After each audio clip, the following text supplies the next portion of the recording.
My husband texted me to come home early because we had wonderful news to celebrate. I walked through the front door carrying our 2-year-old daughter Layla, expecting a quiet family evening full of joy. Instead, I walked into a staged intervention.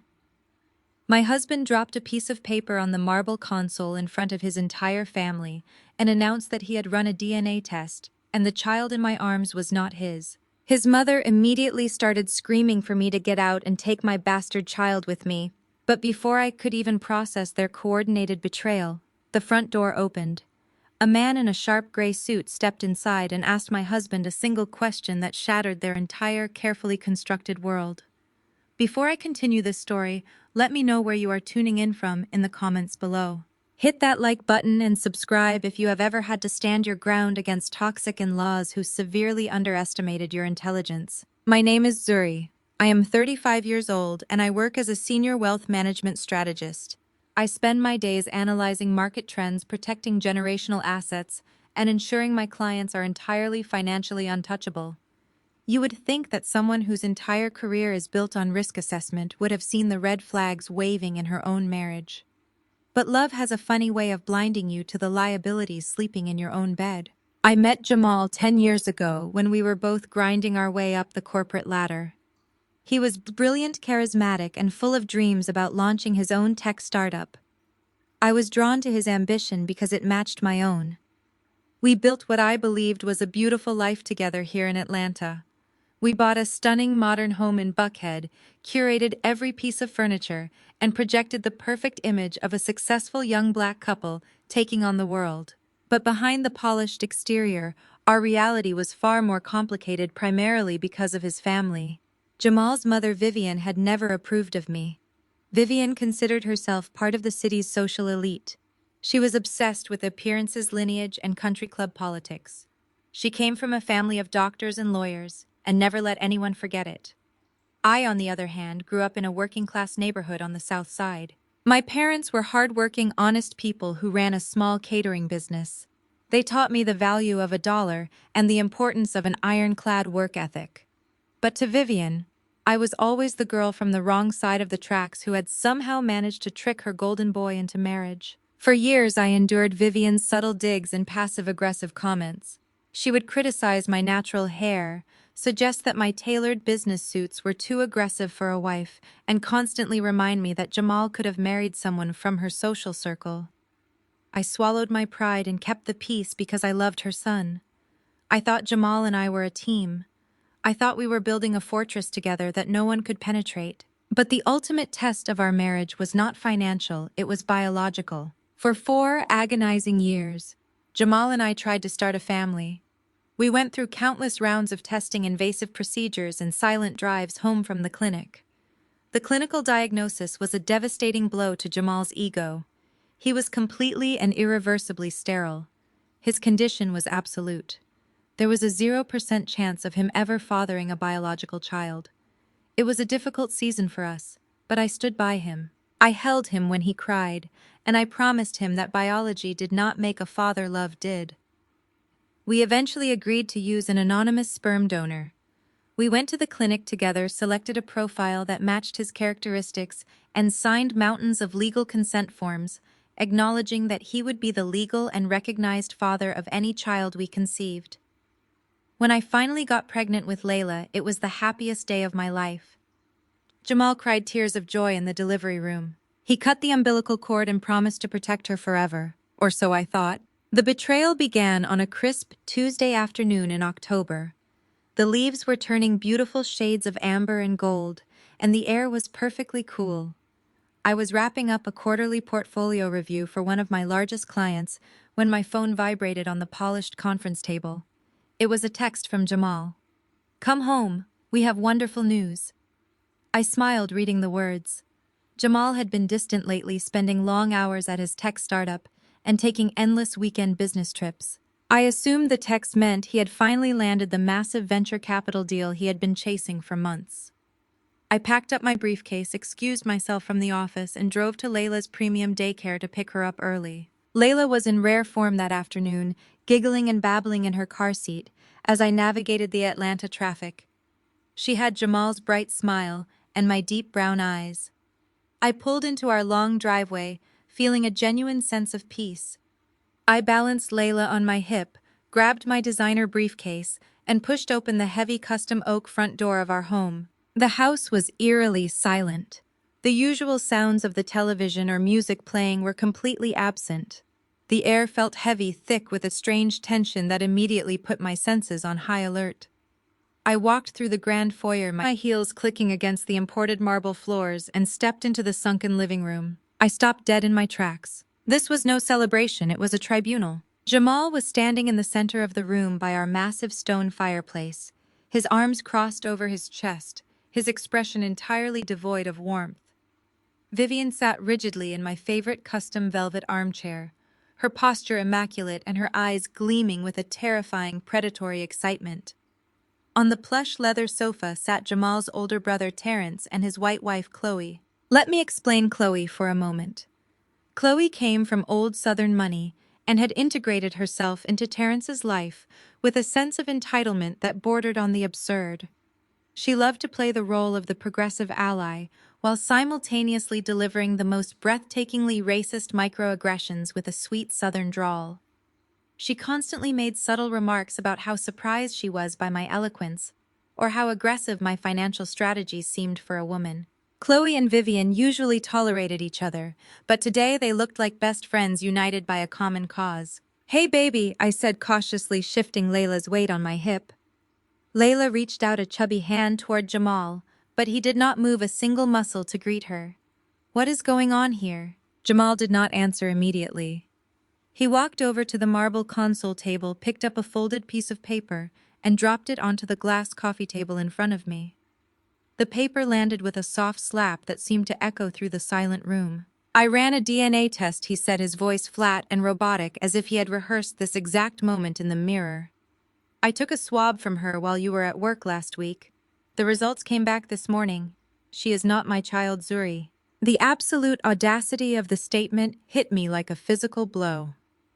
I stared at him, my mind racing to comprehend the sheer magnitude of his manipulation. He knew exactly how Layla was conceived. We had sat in the brightly lit fertility clinic together. We had chosen the donor together. He had signed the legal consent forms acknowledging his sterility and embracing the donor process. Yet here he was weaponizing a meaningless DNA test, completely out of context, to orchestrate a narrative where he was the victim of a cheating wife. He was intentionally framing me in front of his elitist mother and his brother, portraying me as a deceptive adulterer. Before I could even open my mouth to call out his psychotic performance, Vivian launched herself from the velvet armchair. She pointed a manicured finger directly at my face, her designer bracelets clinking together. "I always knew you were trash, Zuri." Vivian spat, her voice trembling with years of suppressed hatred. "I told Jamal the day he brought you to my house that you were nothing but a Southside gold digger looking for a meal ticket. You trapped my successful son just as his business was taking off, and you used another man's bastard to do it. You are a disgrace to this family." I stood perfectly still, letting her vitriol wash over me. My wealth manager brain, the part of me that analyzed hostile corporate takeovers and assessed liabilities, immediately detached from the emotional shock and began processing the data. They had planned this. This was a coordinated, calculated coup. They had gathered here today not just to humiliate me, but to execute a specific strategy. They wanted to blindside me, break me down emotionally, and throw me out of the house. Chloe leaned back against the sofa cushions, crossing her legs elegantly. She reached over to the built-in wine fridge, pulled out a bottle of my reserve silver oak Cabernet, and poured herself a generous glass. She took a slow sip, savoring the vintage before offering a condescending smirk. "Honestly, Zuri, we all kind of suspected it," Chloe drawled, her voice dripping with fake sympathy. "I mean, no one actually believed you climbed the corporate ladder at your wealth management firm purely on merit. We all know how women from your background really make their money. Your career was clearly just a convenient cover for your other activities. It is honestly a relief that Jamal finally opened his eyes to your true nature." Terrence nodded along with his wife, offering a heavy sigh. "You really played him, Zuri. You played all of us. But the ride is over now. Jamal is not going to raise another man's mistake." The silence that followed was heavy with their collective judgment. They looked at me with such absolute triumph, confident that they had completely cornered me. They expected me to cry. They expected me to drop to my knees and beg for Jamal's forgiveness. They expected me to try and explain the fertility clinic to Vivian, who would undoubtedly dismiss it as a desperate lie. They thought I was a vulnerable, emotional woman who would crumble under the weight of their coordinated attack. But I did not cry. I did not raise my voice. I simply tightened my hold on my beautiful, innocent daughter who was blissfully unaware of the monsters sitting in her living room. "Get out!" Vivian demanded, taking a step closer to me. Her eyes were wide with a manic, frantic energy.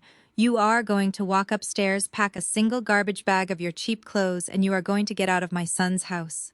You will leave the keys to the Mercedes on the counter. You will leave the black credit cards. You are leaving here with exactly what you brought into this marriage, which is absolutely nothing." Jamal finally spoke again, his tone dripping with an unearned authority. "I have already contacted my legal team, Zuri. They are drafting the divorce papers as we speak. I am taking the house. I am taking the cars.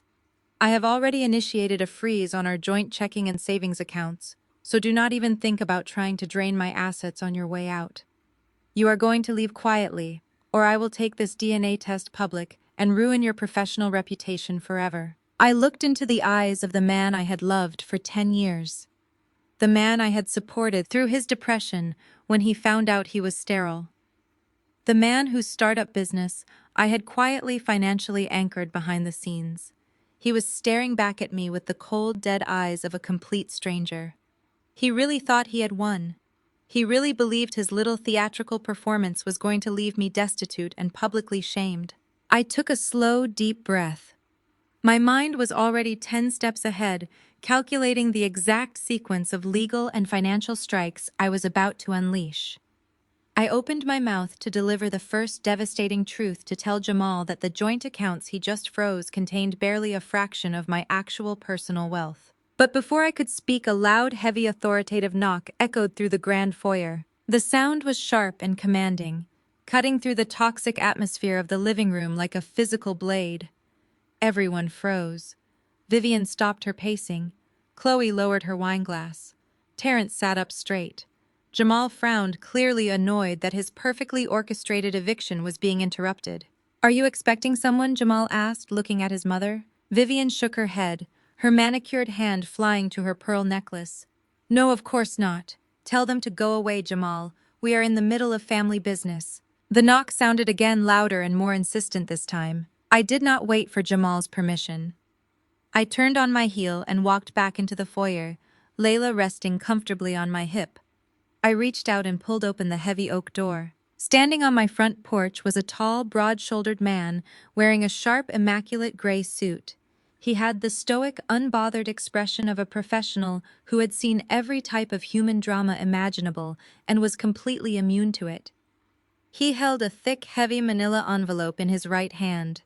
His eyes scanned past me, looking directly into the living room where Jamal had stepped forward to see who was at the door. "Are you Mr. Jamal Davis?" the man asked, his voice carrying a deep, resonant authority that demanded absolute attention. Jamal puffed out his chest, trying to look imposing. "Yes, I am Jamal Davis. Who are you and what do you want? We are dealing with a private matter here." The man in the gray suit stepped seamlessly over the threshold, expertly bypassing me and walking directly toward my husband. He did not blink. He did not hesitate.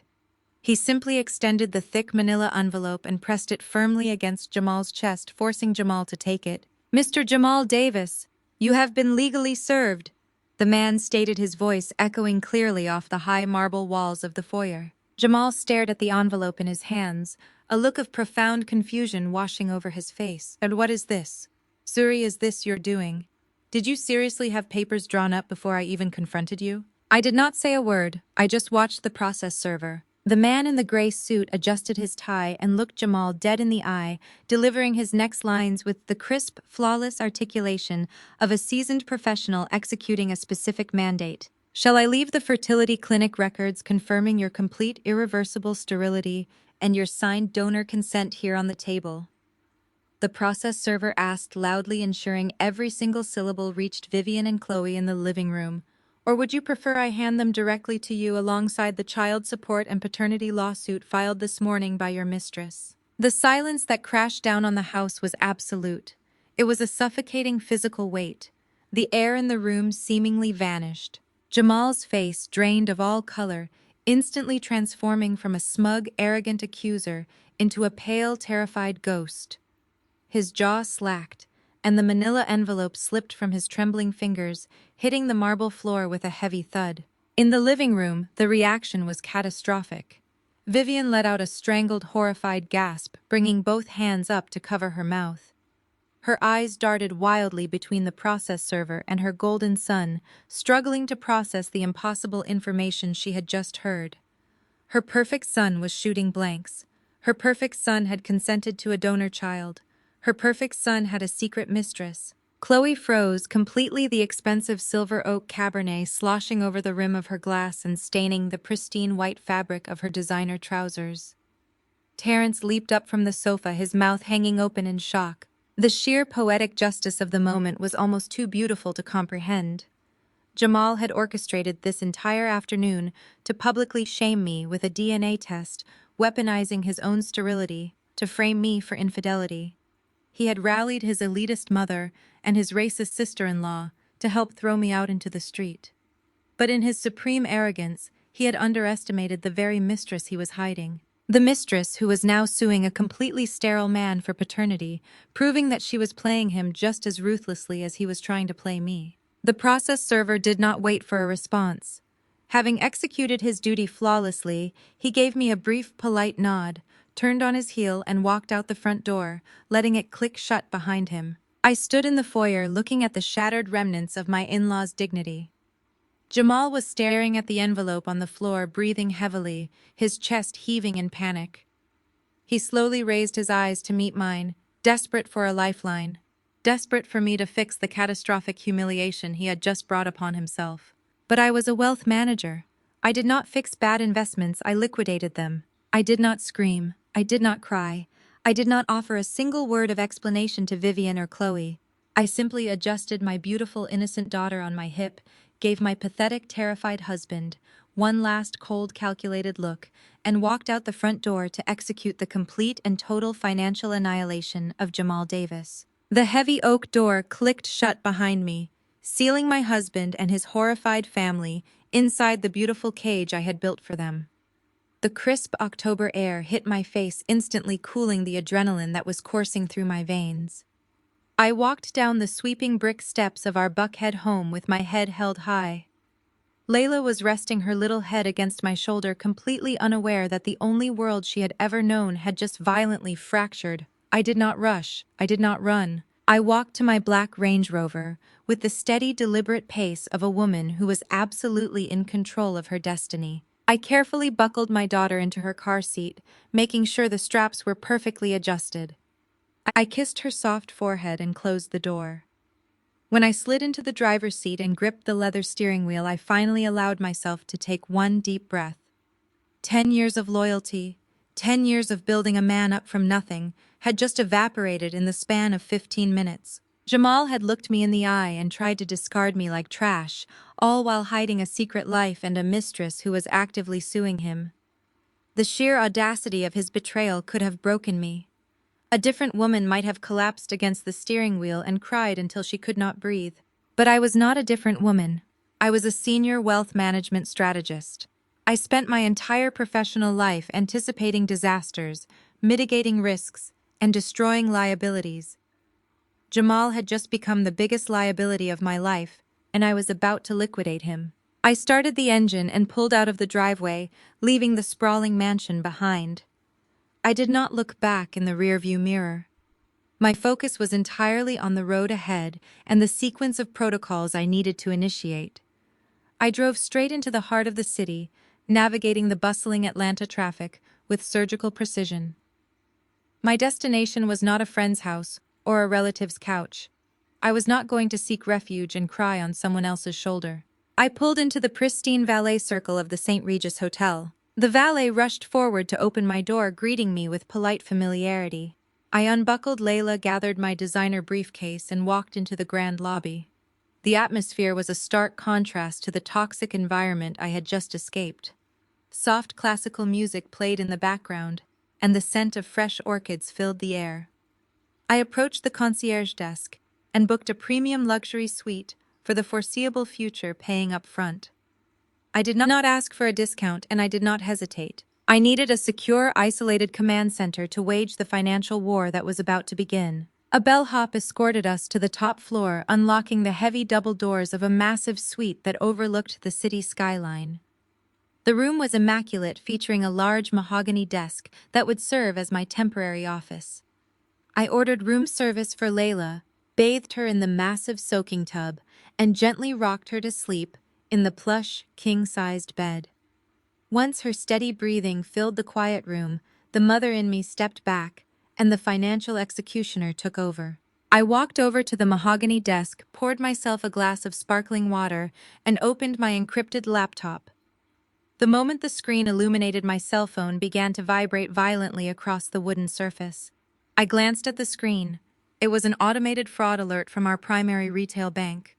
I opened the notification and read the brief clinical text. Access to your joint checking and savings accounts has been temporarily suspended due to a freeze request initiated by the primary account holder. I let out a soft, humorless laugh. Jamal had actually done it. He had sprinted to his computer the second I walked out the door, desperately trying to cut off my financial oxygen. He wanted to trap me. He wanted to ensure that I could not check into a hotel, that I could not buy food for our daughter, that I would be forced to come crawling back to his front porch and beg for forgiveness for a crime I did not commit. He wanted to leave me entirely destitute to prove to his mother and his brother that he was the powerful man in charge. My phone vibrated again. This time it was a notification of a new voicemail. I stared at Jamal's name on the screen for a moment, before pressing play, placing the phone on the desk so his voice could echo through the quiet suite. "Zuri, you think you can just walk out of my house without a word?" His voice blared from the speaker. He sounded frantic, out of breath, and dripping with manufactured rage. His attempt to sound intimidating was completely undermined by the high-pitched panic vibrating beneath his words. "I know what you are doing. You set this up. You hired that guy to embarrass me in front of my mother. You think you are so smart, but you are nothing without me. I just froze every single joint account we have. You have zero access to my money. Do you hear me? You are cut off. You are not going to steal my hard-earned wealth to fund whatever twisted game you are playing. You are going to bring my daughter back right now, or I swear to God I will destroy you in court. You are going to have absolutely nothing." The voicemail ended with a sharp click. The silence returned to the hotel suite, broken only by the distant sound of city traffic below. I sat back in my chair and took a slow sip of my sparkling water. The absolute delusion of this man was staggering. He had truly convinced himself that he held all the power. He believed that because his name was listed first on our standard retail banking accounts, he controlled my destiny. He thought those joint accounts, which held our grocery budgets, our utility payments, and our vacation funds, represented the entirety of my financial existence. What Jamal utterly failed to comprehend was the fundamental difference between a high-earning tech founder and a seasoned wealth manager. He understood how to generate income, but he had absolutely no idea how to insulate wealth. I typed my master password into my laptop, bringing up my secure private financial dashboard. The screen populated with a network of diversified portfolios, offshore holding companies, and private trusts that Jamal did not even know existed. When I married him, I did not merge my personal wealth into his vulnerable retail accounts. I systematically layered my assets behind corporate walls and legal structures designed specifically to withstand catastrophic divorces and hostile litigation. The joint accounts he had just so proudly frozen contained barely $80,000. It was pocket change. It was a decoy. Jamal believed he had just locked me out of the castle and left me starving in the cold. He had no idea that I owned the ground the castle was built on. He had no idea that his desperate attempt to financially starve me was about to trigger a trap I had set years ago. Because the true source of his wealth, his precious tech startup, the company, he constantly paraded in front of his elitist family to prove his worth was entirely dependent on a financial lifeline that I exclusively controlled. And by declaring war on my bank accounts, he had just handed me the legal justification to sever his. The morning sun broke through the floor-to-ceiling windows of my suite at the St. Regis, casting a sharp golden light across the mahogany desk. I had barely slept, but I did not feel exhausted. I felt weaponized. I ordered a premium breakfast for Layla and arranged for the hotel's exclusive private childcare service to watch her right there in the suite. I needed my hands completely free for the financial dismantling I was about to oversee. I walked into the marble bathroom and prepared for war. There would be no tear-stained sweatpants or messy buns today. I stepped into a tailored emerald Tom Ford suit, pinned my hair back into a flawless chignon, and applied a bold crimson lipstick. When I looked in the mirror, I did not see a discarded wife. I saw a senior wealth manager about to execute a hostile takeover on the man who thought he could leave her with nothing. I kissed Layla goodbye and drove my Range Rover straight to the heart of Midtown Atlanta. My firm occupied the top 3 floors of a sleek glass high-rise. Walking through those heavy glass doors always felt like stepping into a fortress. The receptionist nodded respectfully as I bypassed my corner office and walked directly into the primary executive boardroom. My 2 senior partners, Desmond and Tyson, were already waiting at the massive oak table. They were 2 of the sharpest financial minds in the Southeast, brilliantly calculated black men who had mentored me when I first entered the industry and who now respected me as their equal. I had sent them a brief encrypted message earlier that morning calling for an emergency asset restructuring. Desmond took one look at my posture and immediately closed the blinds to the glass walls, sealing us in complete privacy.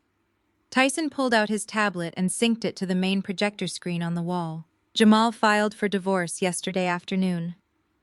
I said, my voice steady and devoid of any tremor. I initiated a hostile freeze on our retail joint accounts. He also attempted a synchronized character assassination in front of his mother and his brother, using a fabricated narrative about Layla. He believes he has cut off my entire liquidity. Tyson raised an eyebrow, his fingers flying across his digital keyboard. The joint accounts at the retail bank hold less than $80,000. Did he really think a senior strategist at this firm keeps her net worth in a standard checking account? He believes what his ego allows him to believe, I replied, pulling out the leather chair at the head of the table. He genuinely thinks my career consists of pushing paperwork while he plays the visionary tech founder. I need you to pull up the Genesis Irrevocable Trust. Desmond smiled, a slow, predatory grin spreading across his face. He tapped a command into his console and the projector screen immediately populated with a complex web of corporate holding structures, shell companies, and offshore accounts. Right in the center, glowing in sharp blue text, was the Genesis Irrevocable Trust. This was my absolute best-kept secret. It was the ultimate weapon I had forged in the dark, and Jamal had no idea it even existed. 5 years ago, Jamal was drowning. His tech startup was burning through cash, his initial investors had pulled out, and every venture capital firm in Atlanta had laughed him out of their boardrooms. He was sitting on our living room floor one night, crying into his hands, talking about declaring bankruptcy. I loved him so deeply back then that I could not bear to see his pride shatter. I knew if I simply handed him the money, his fragile ego would resent me forever. His mother, Vivian, had raised him to believe he was a self-made king, and taking a handout from his working-class wife would have destroyed that illusion. So I orchestrated a masterpiece of financial ghostwriting. I took my early career bonuses, my smartest stock yields, and a significant portion of my private portfolio, and I funneled them into a newly minted entity called the Genesis Irrevocable Trust. I registered it entirely under my maiden name, locking it behind layers of corporate anonymity. Then I had a boutique private equity firm out of Chicago act as the proxy. They approached Jamal, offered him a massive seed funding round, and praised his visionary genius. Jamal signed the paperwork without ever realizing the venture capitalist saving his company was actually his own wife. For 5 years, I listened to Vivian brag at high society dinner parties about how her brilliant son pulled himself up by his bootstraps. I sat quietly sipping my wine while she mocked my steady corporate job, contrasting it against Jamal's entrepreneurial triumph. I let them build their entire identity on a throne of my money. Tyson expanded the trust document on the screen, highlighting the original funding covenant. Genesis holds 78% of the preferred voting shares in Jamal's startup. Tyson noted, his eyes scanning the legal parameters. The proxy firm holds the board seats, but all executive power routes directly back to you, Zuri. You own him. I own everything, I corrected smoothly. But Jamal's action yesterday just handed me the key to burn it down. Desmond, pull up Section 4, Paragraph 7 of the Operational Funding Agreement. Desmond swiped the screen, navigating through the dense legal jargon until he found the specific clause. He read it aloud, his voice echoing in the quiet boardroom. In the event that the primary founder initiates any hostile legal or financial action that threatens the stability, assets, or reputation of the trust's principal shareholders, the trust reserves the right to immediately execute a default recall of all operational liquidity. Exactly, I said, leaning forward, resting my manicured hands on the cool oak table. I drafted that instability clause myself. It was designed to protect the investment in case Jamal ever committed corporate fraud or tried to embezzle funds. But the legal definition of a hostile financial action against a principal shareholder is broad. Desmond caught on, immediately chuckling under his breath. By running to the retail bank and initiating a freeze on your joint accounts to leave you destitute, Jamal officially executed a hostile financial action against you. Since you are the sole principal of the Genesis Trust, he just triggered his own default clause. He set the trap and stepped right into it, Tyson added, shaking his head in sheer disbelief at the stupidity. He thought he was locking you out of the grocery money. He had no idea he was giving me the legal authorization to paralyze his entire corporate infrastructure, I said. I want it done right now. Tyson and Desmond did not hesitate. Their hands moved rapidly across their respective consoles, initiating the complex sequence of financial overrides. The beauty of an irrevocable trust is that it operates with ruthless, autonomous efficiency. Once the command is given, the banking algorithms take over. I sat back in my leather chair and watched the projector screen. I felt a profound sense of justice washing away the lingering sting of yesterday's humiliation. I thought about Vivian screaming at me to leave my keys on the counter. I thought about Chloe sipping my wine and smirking at my supposed downfall. I thought about Jamal handing me that ridiculous DNA test, perfectly willing to destroy his own daughter's life, just to protect his secret mistress and punish me. They wanted to see me broken and begging. They wanted to erase me from the wealthy lifestyle they felt entitled to. Instead, they were about to wake up to a financial apocalypse. Execute the operational freeze, I commanded. Desmond hit the final keystroke. Done, he confirmed, his voice thick with professional satisfaction. A notification flashed green across the projector screen, indicating that the proxy firm in Chicago had automatically triggered the default clause. Every single corporate bank account tied to Jamal's startup was instantly frozen. His payroll processing was halted. His vendor credit lines were severed. His access to the company's massive cash reserves was entirely revoked.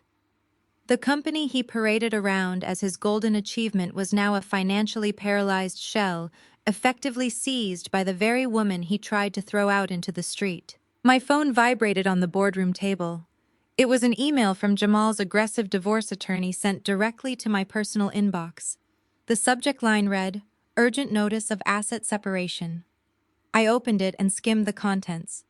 The lawyer was demanding I return the vehicle I was driving and threatening to petition the court to restrict my access to Layla, citing my sudden departure as erratic behavior. They were still playing checkers, completely oblivious to the fact that I had just flipped the entire board. Let them send their little threats, I said, sliding my phone back into my briefcase.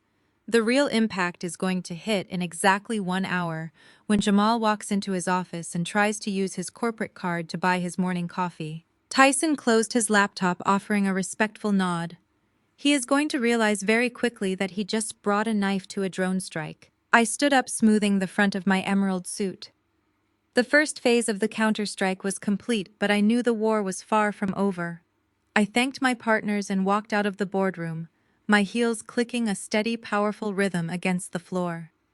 Jamal wanted to play a game of absolute destruction, and I was more than happy to show him what destruction actually looked like. I returned to my corner office and closed the heavy glass door behind me.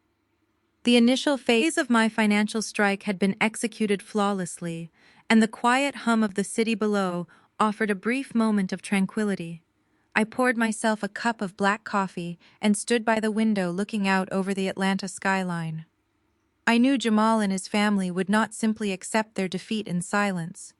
They were cornered, and cornered people always resort to desperate measures. I expected a frantic phone call, perhaps a legal threat from an overpriced divorce attorney, or even a physical confrontation.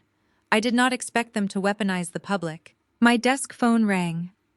It was not my private line, but the direct extension from the firm's public relations department. Before I could even reach for the receiver, my executive assistant, a highly competent young woman named Kiara, opened my door without knocking. Her face was pale and she was clutching her tablet tightly against her chest. She stepped into the office and locked the door behind her, a serious breach of protocol that immediately told me the situation was critical. She placed the tablet on my desk. I looked down at the screen and saw Chloe's face. My sister-in-law was sitting in the immaculate sunlit living room of her suburban estate. She wore a soft, neutral cashmere sweater, her blonde hair pulled back into a messy knot that was deliberately styled to look effortless and vulnerable. She was staring into the camera with red, tear-filled eyes. I pressed play and Chloe's sweet, trembling southern drawl filled my office. She spoke directly to her 2 million followers. She introduced herself as a devastated family member, claiming she was making this video against her better judgment because she could no longer stay silent while a good man was being destroyed. Chloe masterfully painted a portrait of Jamal as a brilliant self-made entrepreneur who had just experienced the ultimate betrayal. She wept as she told the internet that her brother-in-law had discovered his wife had been unfaithful and that the child he had been raising was the product of a secret affair. But Chloe did not stop at the fabricated paternity scandal. She took the character assassination a step further, targeting my professional integrity. She looked directly into the camera, a single tear slipping down her cheek, and claimed that I was now using my position as a wealthy financial strategist to launch a hostile, vindictive takeover of Jamal's tech startup. She told her followers that I was trying to steal a successful Black-owned business to cover up my own moral failures. She begged her audience to share the video to support Jamal and to bring awareness to the manipulative women who prey on successful men. I watched the entire 5-minute video without moving a single muscle. The performance was breathtaking in its cruelty and calculation. Chloe had leveraged her significant social media platform to orchestrate a coordinated smear campaign, perfectly weaponizing her status as a lifestyle influencer. She knew exactly how to manipulate the algorithm, utilizing the precise vocabulary of victimhood to ignite public outrage. Beneath the fake tears, she was executing a deeply insidious racial dynamic, positioning herself as the empathetic white savior, protecting a successful Black man from an aggressive, greedy Black woman. I glanced at the engagement metrics beneath the video. It had been uploaded less than an hour ago and already possessed hundreds of thousands of views. The comments were a vicious, overflowing river of vitriol directed entirely at me. Strangers were calling for my immediate termination.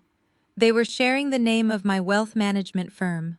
They were tagging regulatory agencies demanding that my professional licenses be revoked. My desk phone began to ring again, followed immediately by my mobile phone.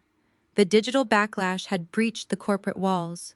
Tyson and Desmond entered my office, their expressions tight with professional concern. In the world of high-level wealth management, discretion and stability are the ultimate currencies. Our clients trusted us with generational fortunes, and they expected their strategists to be entirely free of public scandal. A viral video accusing a senior partner of corporate theft and marital fraud was a catastrophic liability. Tyson muted the television monitor on my wall, which had just flashed a notification from a local news outlet picking up the social media trend. He looked at me with a calm, analytical gaze. "We have received 4 calls from Tier 1 clients in the past 20 minutes, he stated evenly. They are asking questions about the stability of your portfolio management.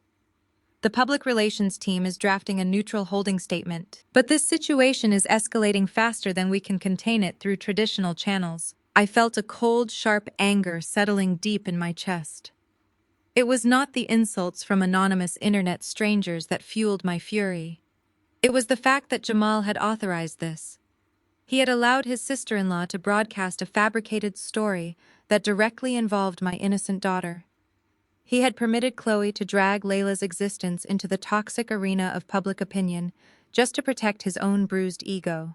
I was willing to destroy my career and permanently attach a digital scandal to our child's name, all to maintain his facade as a successful wronged victim. I looked at a framed photograph of Layla sitting on my desk. Her bright, happy eyes stared back at me, completely unaware of the digital mob her father had just unleashed upon us. The maternal instinct to protect my child merged seamlessly with my professional mandate to destroy a threat. I turned my attention back to my partners. I will not issue a public response, I said, my voice projecting absolute authority. I will not record a video defending my character, and I will not engage in a digital shouting match with a lifestyle influencer. That is exactly the reaction they want. They want me to appear angry, defensive, and chaotic. They want to drag me into the mud so they can validate the narrative they have constructed. Desmond crossed his arms, his mind already calculating the strategy. Silence can be misconstrued as guilt in the court of public opinion, he noted. Our clients need reassurance that your personal matters will not impact their financial security. I will contact every single one of my clients personally by the end of the day, I replied.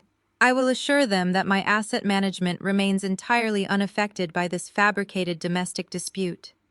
I will remind them of the returns I secured for them last quarter, and I will rely on my decade of flawless professional performance to outweigh a 15-minute internet scandal. Tyson nodded in agreement, recognizing the logic.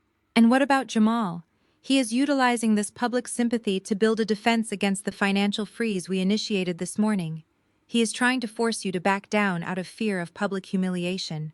I walked over to my desk and opened my encrypted laptop. The digital world is an illusion, I stated, my fingers hovering over the keyboard. Chloe can buy all the fake sympathy and internet outrage she wants, but social media likes cannot process corporate payroll. Internet comments cannot satisfy vendor invoices. Jamal is sitting in his office right now watching his sister-in-law's video go viral, thinking he has just won the war. He thinks he has intimidated me into submission. I pulled up the Genesis Irrevocable Trust dashboard. The operational freeze we had executed earlier had fully penetrated his corporate banking infrastructure. I verified the transaction logs, confirming that every single financial artery keeping his tech startup alive had been successfully severed. He does not realize that public opinion holds absolutely no legal weight against an irrevocable trust covenant. I continued, my voice dropping to a low, icy register. He wanted to make this a public spectacle. He wanted to humiliate me. I am going to remind him that I own the stage he is standing on. I opened a secure legal drafting program and began outlining a formal notice of corporate foreclosure. I detailed the specific violations of the trust agreement, citing his hostile financial actions as the immediate trigger for total asset seizure. I bypassed standard communication channels and sent the directive straight to our corporate litigation team, instructing them to finalize the documents for immediate physical delivery. Tyson and Desmond watched me work, their initial concern replaced by a profound professional respect. They recognized that I was not operating from a place of emotional distress, but from a position of absolute unshakable power. Let the internet talk, I said, finalizing the legal directive and hitting send. Let Chloe enjoy her viral moment. I am not going to fight them on social media. I am going to fight them in reality. I checked my watch. The banks had officially opened for the day. Jamal's automatic corporate drafts were scheduled to process in exactly 10 minutes. He was about to receive a barrage of insufficient funds notices that would shatter his newfound confidence. He was going to realize that his entire business was paralyzed, and he was going to realize exactly who held the key. I instructed security downstairs to expect an aggressively agitated visitor. I knew that once the financial reality hit him, the digital facade would instantly drop and Jamal would come looking for me. The wait was surprisingly short. I stood by the floor-to-ceiling window in my office, watching the morning traffic crawl along Peachtree Street. I knew exactly how the banking infrastructure operated. Automated clearinghouse transactions for major corporate payrolls and vendor invoices process in distinct batches. Jamal's tech startup ran a tight financial ship constantly pushing capital to the absolute limit to fund aggressive expansion and his own lavish executive lifestyle. I knew his server hosting fees and his lead developer payroll were scheduled to draft precisely at 10 in the morning. When the clock on my wall shifted to 10:05, the security phone on my desk lit up. I picked up the receiver and heard the calm professional voice of Marcus, our head of building security. He was a former military police officer who handled high net worth clients and their occasional domestic disputes with absolute discretion. He informed me that my husband had just bypassed the ground floor concierge and was currently attempting to force his way onto the private executive elevators. Marcus noted that Jamal was highly agitated, shouting at the reception staff and demanding immediate access to my floor. I instructed Marcus to hold him in the glass-walled security atrium in the main lobby. I did not want Jamal anywhere near my partners or my clients. I wanted to handle his financial execution in a controlled, sterile environment where his inevitable tantrum would be fully documented by our security cameras. I picked up a sleek black leather folder from my desk. Inside were the freshly printed documents my litigation team had just finalized. I smoothed my emerald green suit, checked my reflection once more, and walked out to the private elevator. The descent to the main lobby felt incredibly slow, giving me time to perfectly align my breathing. When the silver doors slid open, the pristine quiet of the executive lobby was shattered by the sound of Jamal's raised voice. I was pacing inside the glass atrium, his expensive custom-tailored suit looking strangely rumpled. He was sweating, his chest heaving, as he pointed a finger at Marcus, who stood perfectly still, blocking the interior doors. The moment Jamal saw me walking across the polished marble floor, his entire demeanor shifted from panic to aggressive entitlement. He slammed his hand against the glass partition. "Tell your security guard to get out of my way." "Zuri?" he demanded, his voice muffled slightly by the thick soundproof glass. I gestured for Marcus to open the partition, but to remain standing directly beside me. Jamal stepped out of the atrium, running a frantic hand over his head. He did not look like the arrogant man who had tried to throw me out of my own home yesterday. He looked like a man who had just watched his house catch fire and had no idea how to operate a hose. "You need to call the retail bank right now," Jamal ordered, pointing a shaking finger at me. "I do not know what kind of stunt you are trying to pull, but there is a massive glitch in the system. My corporate accounts are frozen. My payroll just bounced. My server hosting provider just sent an automated suspension notice because the payment failed. You work in finance. You need to call whoever you know at that bank and get this hold lifted immediately. I am not playing games with you, Zuri." I looked at him with profound clinical detachment. He honestly believed this was an administrative error. His ego was so massive, so deeply ingrained by his mother's constant praise, that his brain literally could not process the idea that a woman had outmaneuvered him.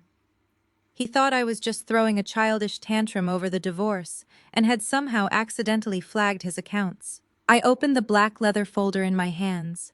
I did not pull out the financial documents first. Instead, I pulled out 3 high-quality color printouts.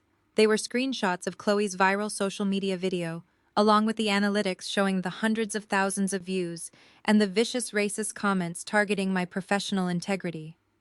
I held the papers out toward him. "Did you authorize this?" I asked, my voice perfectly level, carrying clearly across the quiet lobby. Jamal snatched the papers from my hand, glancing at them for less than a second before crushing them in his fist.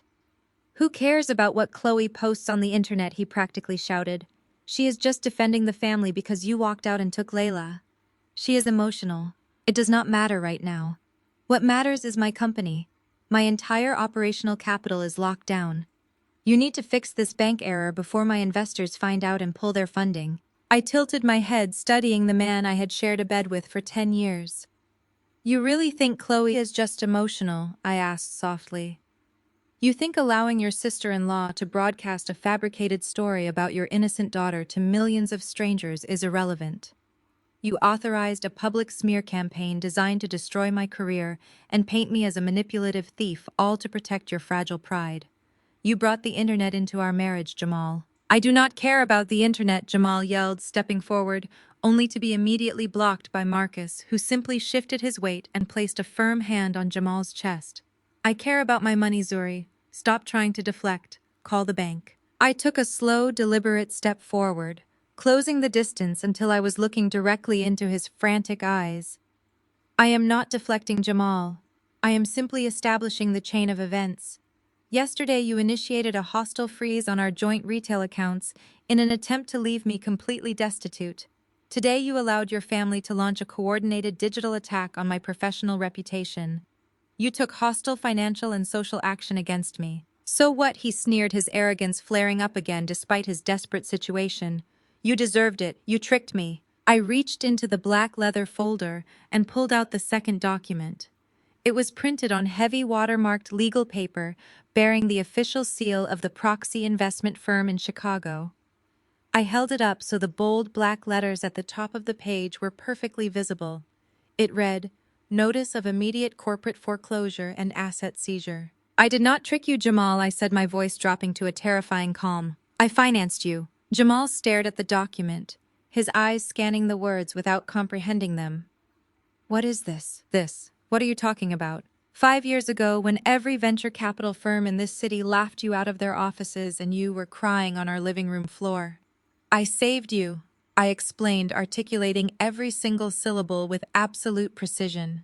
"I took my private wealth and I created the Genesis Irrevocable Trust. I registered it under my maiden name, and I used a proxy firm in Chicago to offer you your massive seed funding round." The color began to drain from his face as my words slowly penetrated his panic. His mouth opened, but no sound came out. "I am your primary investor, Jamal. I own 78% of your preferred voting shares. I own the proprietary software. I own the server hardware. I own the lease on your beautiful downtown office.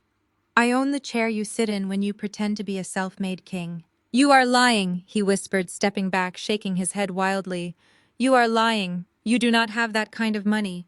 You are just a wealth manager. You work for a firm. I manage wealth for billionaires, Jamal. Do you honestly think I do not know how to multiply my own capital? Do you think I would marry a man whose mother openly despises me without building an ironclad financial fortress around myself?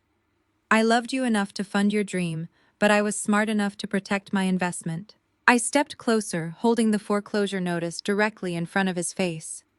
"I drafted a specific instability covenant into your funding agreement.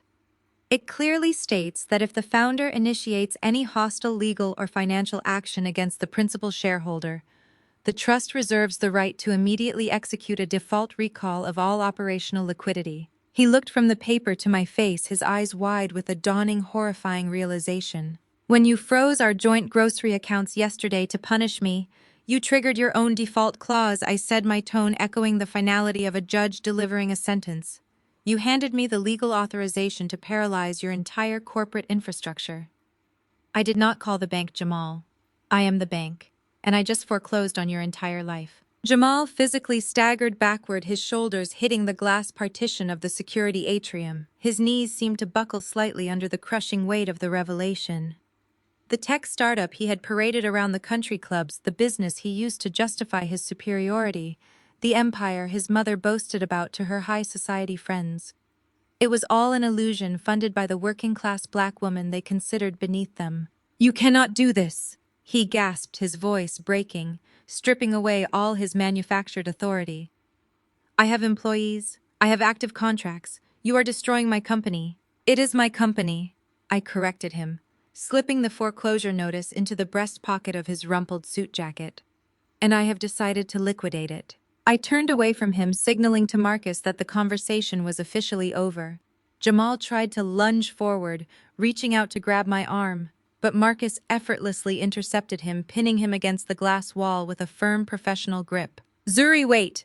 Jamal screamed, his voice echoing through the lobby, cracking with raw, unadulterated desperation. "You cannot leave me with nothing. Please, you cannot do this. We can fix this. I will drop the divorce.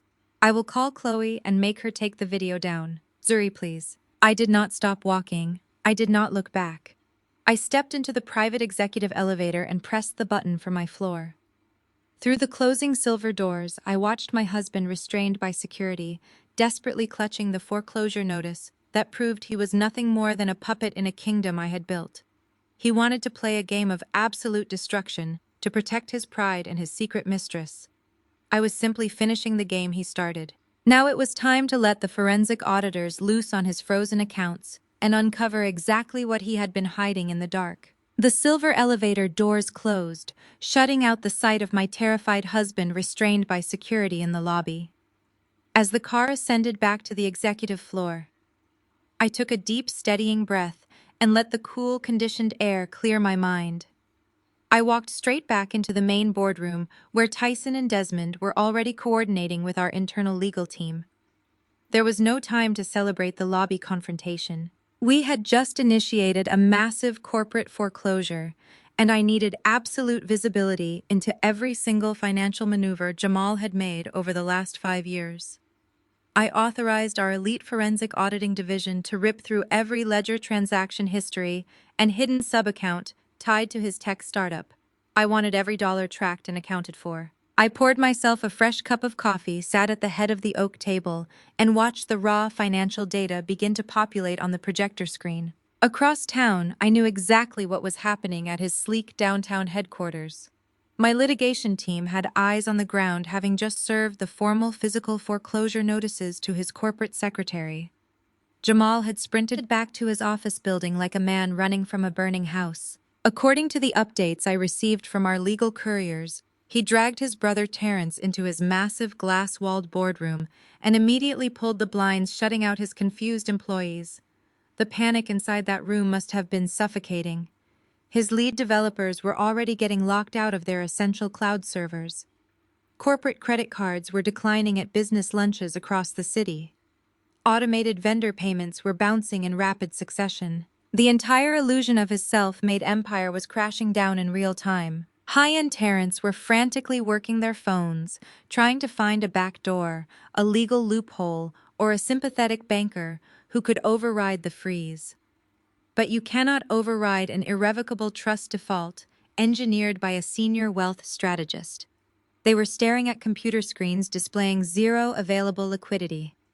Jamal was legally and financially paralyzed. He had built his entire identity on being a visionary tech founder, but without my capital pumping through the veins of his company, he was just a man sitting in a dark room with a mounting pile of unpaid invoices. But the financial paralysis was only the first domino to fall. The second was about to strike from a direction Jamal had completely underestimated. As I sat in my boardroom, reviewing the incoming data from the forensic audit, a glaring pattern emerged on the screen. My lead auditor highlighted a recurring series of highly suspicious automated wire transfers. For the past 2 years, Jamal had been quietly siphoning significant amounts of corporate capital into an undisclosed private residential account. He had buried the transfers under layers of fake vendor invoices and consulting fees. I clicked on the routing information and traced the money directly to a premium mortgage payment for a luxury townhouse in a highly exclusive Atlanta neighborhood. He was using my trust funds to finance a lavish lifestyle for his secret mistress. Because I had executed the total operational freeze that morning, the entire financial network had slammed shut. That meant the mistress's automatic monthly lifestyle stipend scheduled for that exact date had hard bounced. The mistress, accustomed to a seamless and unquestioned flow of stolen cash, immediately panicked. I could only imagine the frantic phone calls she must have made to Jamal. But Jamal was currently trapped in his own boardroom, fighting my corporate foreclosure and dodging calls from his furious investors. He was far too overwhelmed to answer his mistress. Assuming that Jamal was suddenly cutting her off to protect his own assets during our very public marital fallout, the mistress decided she was not going to go down quietly. A woman scorned and suddenly broke is a dangerous, unpredictable liability. She did not just get angry, she went absolutely nuclear. She realized that Chloe's tearful social media video was going viral, painting Jamal as a devoted, innocent husband who had been victimized by his cruel corporate wife. The mistress saw the family closing ranks to protect their golden boy, and she knew she was about to be discarded. So she took screenshots of their most intimate and incriminating text messages. She captured messages where Jamal openly bragged about manipulating his corporate finances to hide money from me. She saved messages where he complained bitterly about his mother Vivian constantly interfering in his life and treating him like a child. And most devastatingly, she screenshotted messages detailing his frantic attempts to hide his clinical sterility from his wealthy social circle. He had texted her about his deep shame over shooting blanks and how he planned to use the DNA test on my daughter Layla to distract everyone from his own biological failures. She bundled all of those explosive screenshots and sent them directly to 3 prominent Atlanta gossip blogs and a highly trafficked digital news outlet. She provided them with the receipts, the timelines, and the exact address of the luxury townhouse my money had been paying for. My mobile phone pinged with a priority news alert containing Jamal's name. I opened the link and watched as his secret double life spilled out onto the internet for the entire world to see. The digital news outlets published the text messages without redaction. The public reaction was instantaneous and brutal. The very same internet mob that Chloe had mobilized against me just hours earlier suddenly turned their vicious attention directly onto Jamal. The victim narrative Chloe had so carefully constructed was completely obliterated in a matter of minutes. The internet saw the hypocrisy of a man trying to publicly shame his wife while secretly funding a mistress with embezzled corporate funds. Jamal was now fighting a war on 2 impossible fronts. His company was financially suffocating under my relentless legal grip, and his carefully curated personal reputation was being shredded by the very woman he had betrayed me for. He was backed into a corner with absolutely no escape route. The investors who had seen the leaked messages were now calling his office demanding his immediate resignation. Staring at total corporate ruin and public disgrace, Jamal realized his options had evaporated. His mother Vivian possessed country club social status, but she did not have the liquid cash required to satisfy a multi-million-dollar corporate foreclosure. His brother Terrence was heavily leveraged in his own right, living far beyond his means to keep up appearances. Jamal was out of time, out of leverage, and completely out of allies. There was only one person left in his immediate orbit who possessed the kind of instant, unencumbered generational wealth necessary to bail out his sinking ship and save him from total annihilation. Out of sheer desperation, he picked up his phone and dialed his smug, entitled sister-in-law, Chloe. While Jamal was desperately dialing his sister-in-law, praying her family wealth could plug the massive hole in his sinking ship, I was sitting comfortably in my boardroom, dissecting the financial remains of his company. The forensic audit was running at absolute maximum capacity. My lead auditor, a brilliant and meticulous woman named Maya, projected the transactional heat map onto the main screen. In the world of high-level wealth management, money never simply disappears. It leaves a digital footprint, a trail of breadcrumbs that always leads back to the source of the greed. Jamal had thought he was a mastermind, but his embezzlement strategy was laughably amateur. Maya highlighted a cluster of recurring automated wire transfers that had been processing on the 15th of every month for the past 2 years. Jamal had buried these transfers under layers of fabricated vendor invoices, labeling them as consulting fees for a boutique software development firm. But when Maya peeled back the corporate layers of that specific vendor, we did not find a team of software engineers.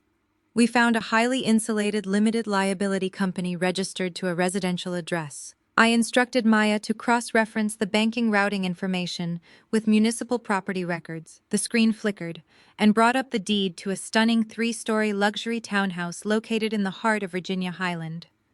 The purchase price was recorded at $415,000, all paid in cash. I leaned back in my leather chair and looked at the address displayed on the projector.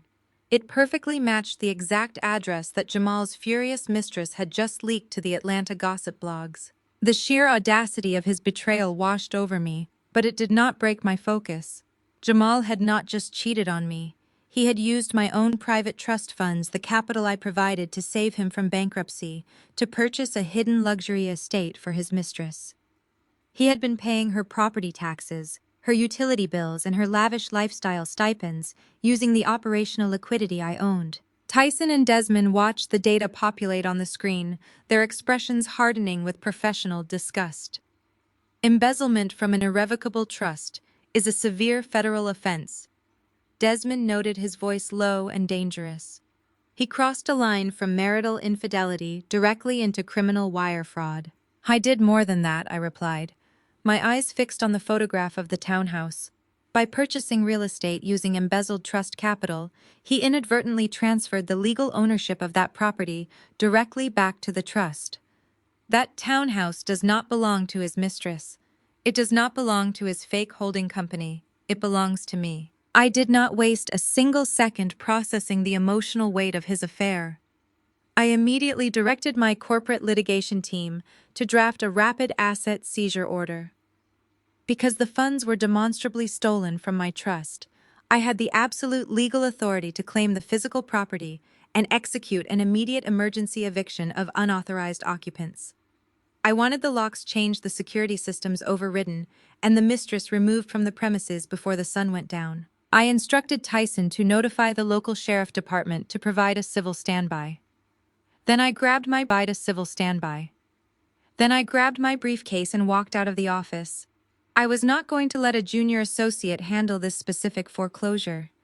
I was going to physically repossess my stolen asset myself. The drive to Virginia Highland took less than 20 minutes. The neighborhood was lined with beautiful historic trees and upscale modern developments. I pulled my Range Rover up to the curb directly behind a black and white sheriff cruiser that had just arrived.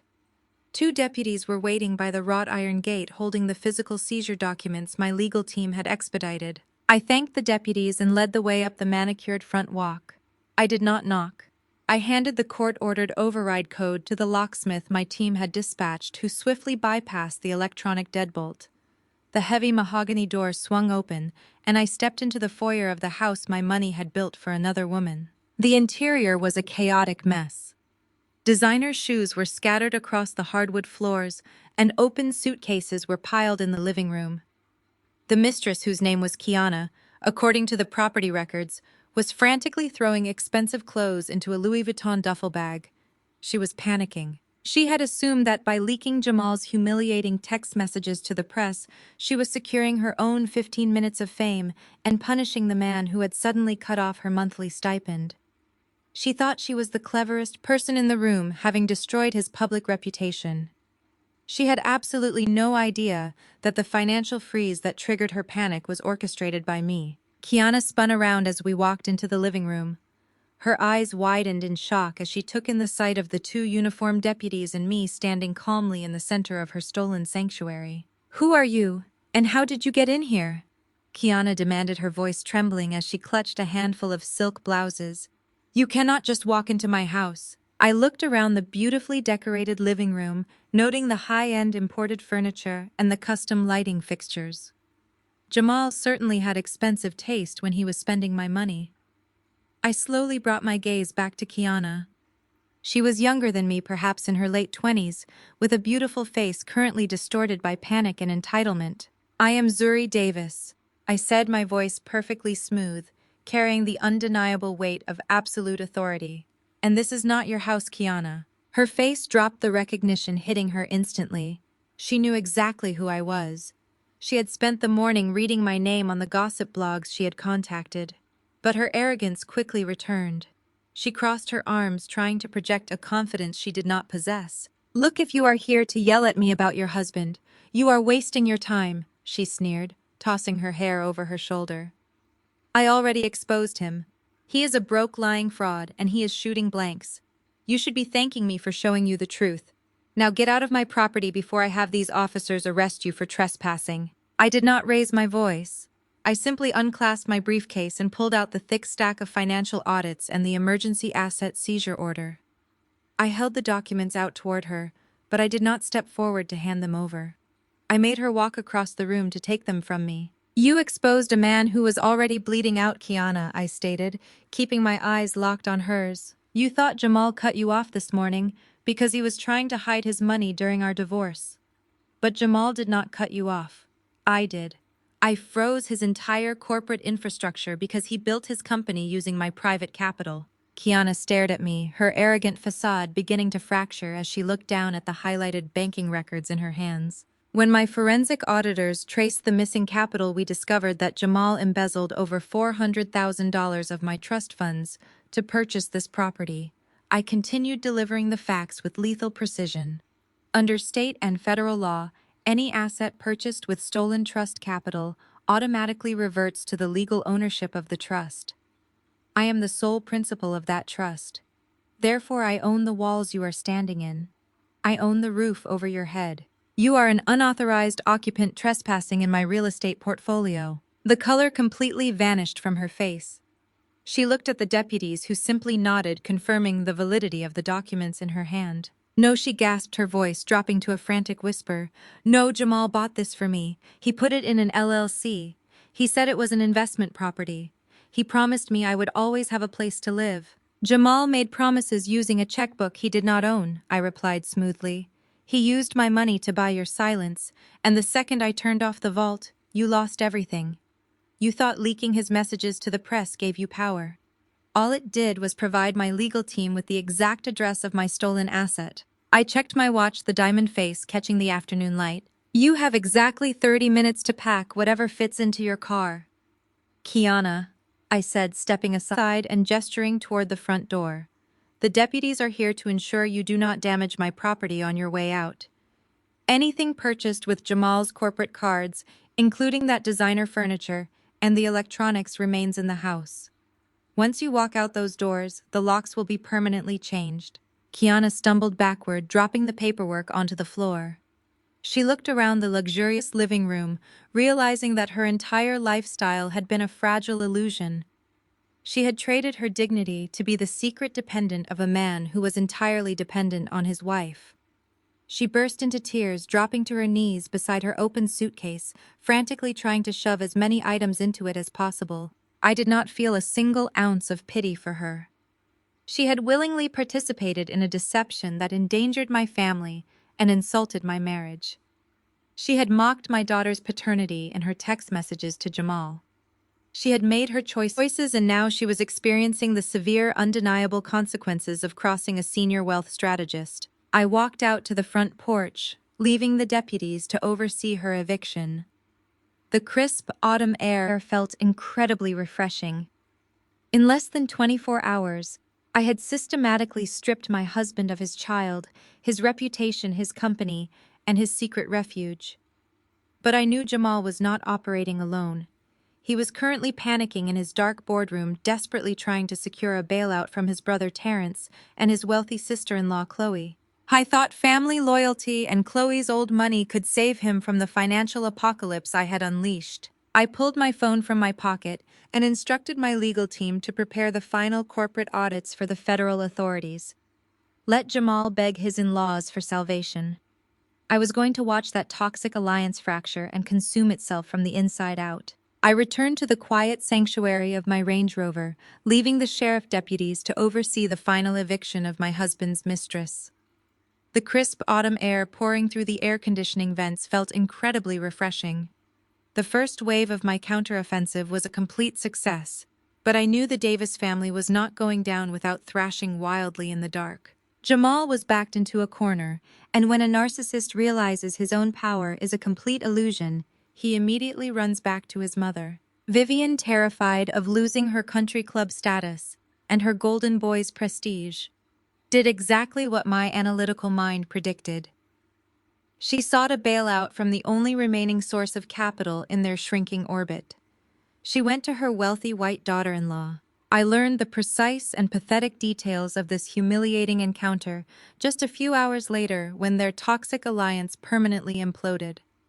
The desperation of Vivian's maneuver was entirely predictable, but the absolute ruthlessness of Chloe's response was a masterclass in the self-preservation of old money. Vivian drove her leased Mercedes directly to Chloe and Terrence's sprawling estate in the affluent suburbs. She walked through the grand white columns, expecting the same fake Southern hospitality Chloe had always weaponized against me. Instead, Vivian was met with the cold, hard reality of generational wealth protecting its own borders. Vivian found Chloe sitting on her covered patio, gripping her phone with white knuckles, aggressively deleting comments on her social media platforms. The viral video Chloe had posted that morning, the one specifically designed to destroy my career, had become a digital nightmare for her.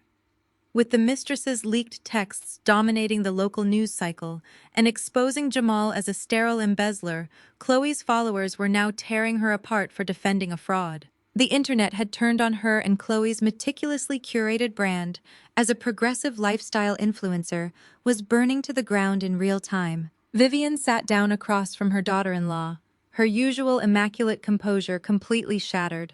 Her hands were shaking and her pearl necklace sat crooked against her collarbone. She begged Chloe to speak to her father, a prominent real estate tycoon, to secure an emergency bridge loan for Jamal. Vivian pleaded with a frantic, manic energy, explaining that Jamal just needed a few $1 million to bypass my corporate freeze, keep the tech startup afloat, and silence the furious investors who were demanding answers. She framed it as saving the family legacy. She appealed to Chloe's sense of duty, reminding her that they were all one big family and that family protects each other. Chloe did not offer a comforting hug or a sweet reassurance. She set her phone face down on the patio table and looked at her mother-in-law with absolute clinical disgust. The sweet, supportive drawl she usually projected vanished completely. Chloe calmly explained the fundamental difference between old money and new money. She told Vivian that old money does not throw millions of dollars into a sinking ship, piloted by a publicly disgraced tech founder who cannot even control his own mistress. She stated that transferring her family trust funds to cover Jamal's embezzlement would be the financial equivalent of setting cash on fire, and she was not going to burn her inheritance to save a man who was actively being investigated for federal wire fraud. The rejection was sharp, but Chloe did not stop at simply denying the money. She took the opportunity to completely drop the progressive ally mask she had worn for years. She looked Vivian dead in the eye and exposed the purely transactional nature of her marriage to Terrence. Chloe explained that marrying a handsome, supposedly successful black man from a prominent local family was a highly calculated look for her social brand. It made her appear modern, diverse, and cultured to her elite liberal friends. It gave her a unique edge in the influencer space, separating her from the endless sea of identical wealthy suburban housewives. But the moment that brand became associated with corporate theft, public humiliation, and a messy, embarrassing paternity scandal, the transaction was entirely null and void. She explicitly stated that she would not risk one single dollar of her family's generational wealth to clean up the toxic mess Vivian's fraudulent son had created. Vivian was horrified. She sat frozen on the patio furniture, unable to comprehend that the woman she had championed, the daughter-in-law she had always elevated above me, was openly admitting to using their blackness as a social accessory. Vivian tried to guilt her, reminding Chloe of all the holidays they had spent together and the image they had projected to the world. Chloe simply laughed. She reminded Vivian that family is a terrible investment when the returns drop to zero. She then stood up and ordered Vivian off her property, stating that her own crisis management public relations team had advised her to sever all ties with Jamal and Vivian immediately. She told her mother-in-law that Terrence was already packing his bags to stay at a hotel until the media storm blew over. I discovered the absolute collapse of their alliance when my secure mobile line rang as I was pulling back into the valet circle of the St. Regis Hotel. I glanced at the dashboard display and saw Chloe's name flashing on the screen. I parked the vehicle, left the engine running, and answered the call. I did not say hello. I simply waited for her to speak. Zuri, Chloe began, her voice tight with panic, dropping all the fake warmth she usually directed at me. Please do not hang up. I need to talk to you. I leaned back against the leather headrest, maintaining my silence. Chloe was calling the very woman she had tried to publicly ruin just hours earlier to aggressively negotiate a surrender. She wanted to ensure I would not name her in any upcoming corporate lawsuits regarding the defamation and the smear campaign. She tried to play the victim, claiming that Vivian and Jamal had completely manipulated her into making that tearful video. She swore she had no idea Jamal was embezzling trust funds or hiding a mistress. She eagerly threw her mother-in-law under the bus, detailing exactly how she had just kicked Vivian out of her house and absolutely refused to bail them out. She repeated every cruel thing she had said to Vivian, offering the information to me like a peace offering, hoping I would find satisfaction in her betrayal of the Davis family. I threw them out, Zuri. Chloe pleaded, her voice echoing through my car speakers. I told Vivian I would not give them a single dime. I am filing for separation from Terrence tomorrow. I am completely washing my hands of them, and I will post a public retraction apologizing to you if you just promise not to involve my family trust in your litigation against Jamal. We can work together on this. You know how toxic Vivian is. You know how manipulative they both are. I was just another victim of their lies. I listened to Chloe's desperate, pathetic attempt to align herself with the winning side. She was a coward, running from the very fire she had helped ignite. She thought offering me the bruised ego of my mother-in-law would somehow buy her immunity from the consequences of her own actions. I let her ramble for another full minute, absorbing the absolute destruction of their family dynamic. When she finally ran out of breath and waited for my response, I delivered my verdict with the cold precision of a surgeon operating on a terminal patient. Your generational wealth might protect your bank accounts from bankruptcy. Chloe, I said, my voice perfectly level and devoid of any emotion.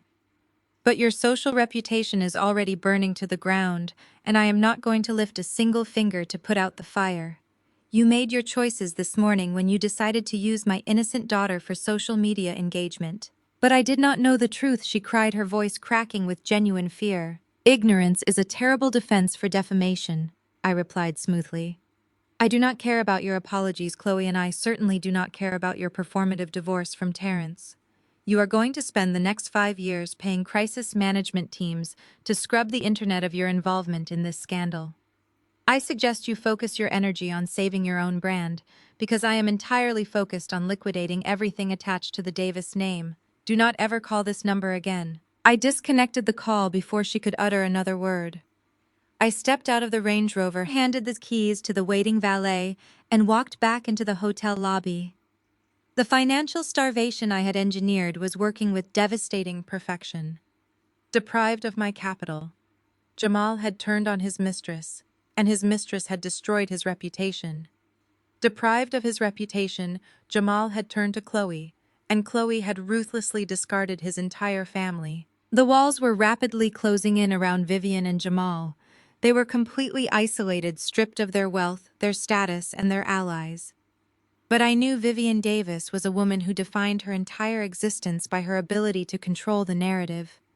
She had just been rejected and humiliated by the white daughter-in-law she had worshipped. She was losing her grip on reality, and in her manic desperation to regain some semblance of power, she was going to target the only piece of leverage she thought she still had access to. I walked toward the hotel elevators, my mind instantly shifting to the next potential threat. Vivian was out of money and out of friends, but she still possessed a dangerous level of entitlement regarding my daughter. The silver elevator doors glided shut, sealing me inside the quiet plush interior as I descended to the ground floor of the St. Regis. I leaned against the mirrored back wall and let out a slow, measured breath. My mobile phone vibrated continuously in my hand, a steady rhythmic pulsing that signaled the absolute destruction of the Davis family happening in real time across the internet. I did not even need to open the social media applications to know what was unfolding. My wealth management instinct told me exactly how a cornered opportunist like Chloe would play her next hand. By the time I stepped out into the grand lobby, Chloe had executed her public relations strategy with the ruthless efficiency of a corporate mercenary. She released a meticulously crafted multi-paragraph statement across all her digital platforms. The post featured a stark black background with plain white text, completely devoid of her usual bright aesthetic. She utilized every buzzword in the influencer playbook. She wrote about protecting her peace-holding space for victims of deception and her profound shock and disgust at the secret double life her brother-in-law had been leading. But Chloe did not stop at simply condemning Jamal. She publicly amputated the entire Davis family from her brand. She announced that she was taking an indefinite step back from all public engagements to focus on her mental health and heal from the traumatic proximity to such deep financial and moral corruption. She explicitly stated that she and Terrence were living separately effectively, signaling to her wealthy white audience that she was untainted by the scandal of the black family she had previously used for diversity points. She framed herself as the ultimate victim, completely erasing her own participation in the vicious smear campaign she had launched against me just hours prior. What fascinated me most, however, was not Chloe's predictable cowardice. It was Terrence's absolute spineless capitulation. Terrence had spent his entire life riding his younger brother's coattails, basking in the reflected glory of Jamal's fake tech empire and surviving off the generous allowance provided by his wealthy wife. Faced with the choice between standing by his mother in her darkest hour or maintaining access to Chloe's generational wealth and luxury vehicles, Terrence did not hesitate. He threw his own blood under the bus with breathtaking speed. Within 30 minutes of Chloe's post going viral, Terrence released his own pathetic statement through a representative. He publicly condemned Jamal's actions, stating he was entirely unaware of the embezzlement and the secret mistress. He groveled at his wife's feet, praising Chloe for her strength and begging for the public's privacy as he navigated this deeply embarrassing chapter. He completely abandoned his mother Vivian, leaving her to drown in the toxic floodwaters alone. The alliance was completely fractured. The united front they had presented in my living room when they tried to throw me out into the street had dissolved into dust. They were turning on each other, fighting over the last scraps of social survival like starving animals. But the most devastating blow was not happening on the internet. It was happening in the manicured, private dining rooms of Atlanta's elite country clubs. Vivian Davis had built her entire identity around her proximity to power. She worshipped social status. She viewed her membership on elite charity boards and her invitations to high society galas as validation of her superiority. She had spent years looking down her nose at my working-class roots, boasting to her wealthy friends about her brilliant son and her old-money daughter-in-law. Now that carefully constructed illusion was completely shattered. Through my own extensive network of Tier 1 clients and corporate executives, I heard exactly how fast Vivian's social exile was executed. In the world of high-net-worth individuals, scandal is a highly contagious disease and nobody wants to catch it. The wealthy women who had happily drank champagne with Vivian the day before suddenly stopped answering her phone calls. The prestigious philanthropic board she sat on convened an emergency remote meeting and unanimously requested her immediate resignation, citing a conflict with their organizational values. She attempted to show up at her exclusive country club for a scheduled luncheon, desperately trying to pretend everything was normal.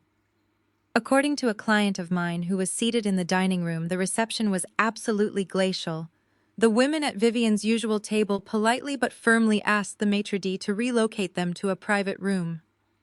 Vivian was left standing alone in the center of the dining hall, completely shunned by the very community she had dedicated her life to impressing. She was officially a social pariah. I walked out of the hotel lobby and stepped into the brisk afternoon air, waiting for the valet to bring my vehicle. I felt a profound sense of closure regarding my in-laws. I had stripped them of my capital, stripped them of my assets, and watched them strip themselves of their dignity. The financial war was fundamentally over. Jamal was ruined. Chloe had fled. Terrence had folded. Vivian was exiled. But as I slid into the driver's seat of my Range Rover, my professional intuition, the sharp, highly tuned radar that kept my clients safe, suddenly spiked. I sat in the quiet cabin of the vehicle, analyzing the remaining variables on the board. Vivian had lost her money. She had lost her friends. She had been publicly humiliated by the white daughter-in-law she had always favored. She had watched her golden boy son exposed as a sterile fraud and an embezzler. A narcissist like Vivian does not experience shame, they experience rage. And when a narcissist is completely stripped of their power, they do not surrender. They look for a hostage. My blood ran completely cold. Vivian had no leverage left against me financially or socially. I was untouchable, but she still possessed a dangerous manic entitlement regarding the one asset she knew I valued above my own life. Layla. In Vivian's twisted, deteriorating mind, Layla was no longer just the granddaughter she had called a bastard that morning. Layla was a piece of property. She was a bargaining chip. Vivian had spent years convincing herself that she dictated the terms of our family. Now backed into a corner with her entire world collapsing, she would rationalize that if she could take control of my daughter, she could force me to the negotiating table. She would convince herself that grabbing Layla was her right as a grandmother and her only remaining weapon to make me undo the corporate freeze destroying her son. I gripped the steering wheel, my knuckles turning white. The cold, calculated financial strategist evaporated, instantly replaced entirely by a primal, furious mother. I had changed the locks on the Buckhead mansion. I had seized the corporate accounts.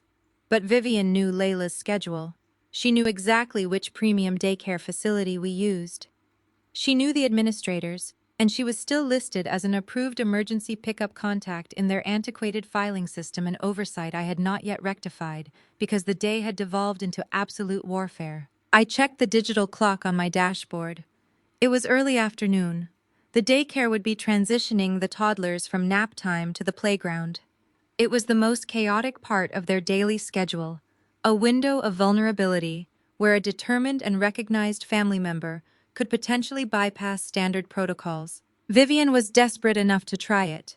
She was unhinged enough to show up at that facility project the image of a concerned grandmother and claim she was there to pick up Layla due to a sudden family emergency.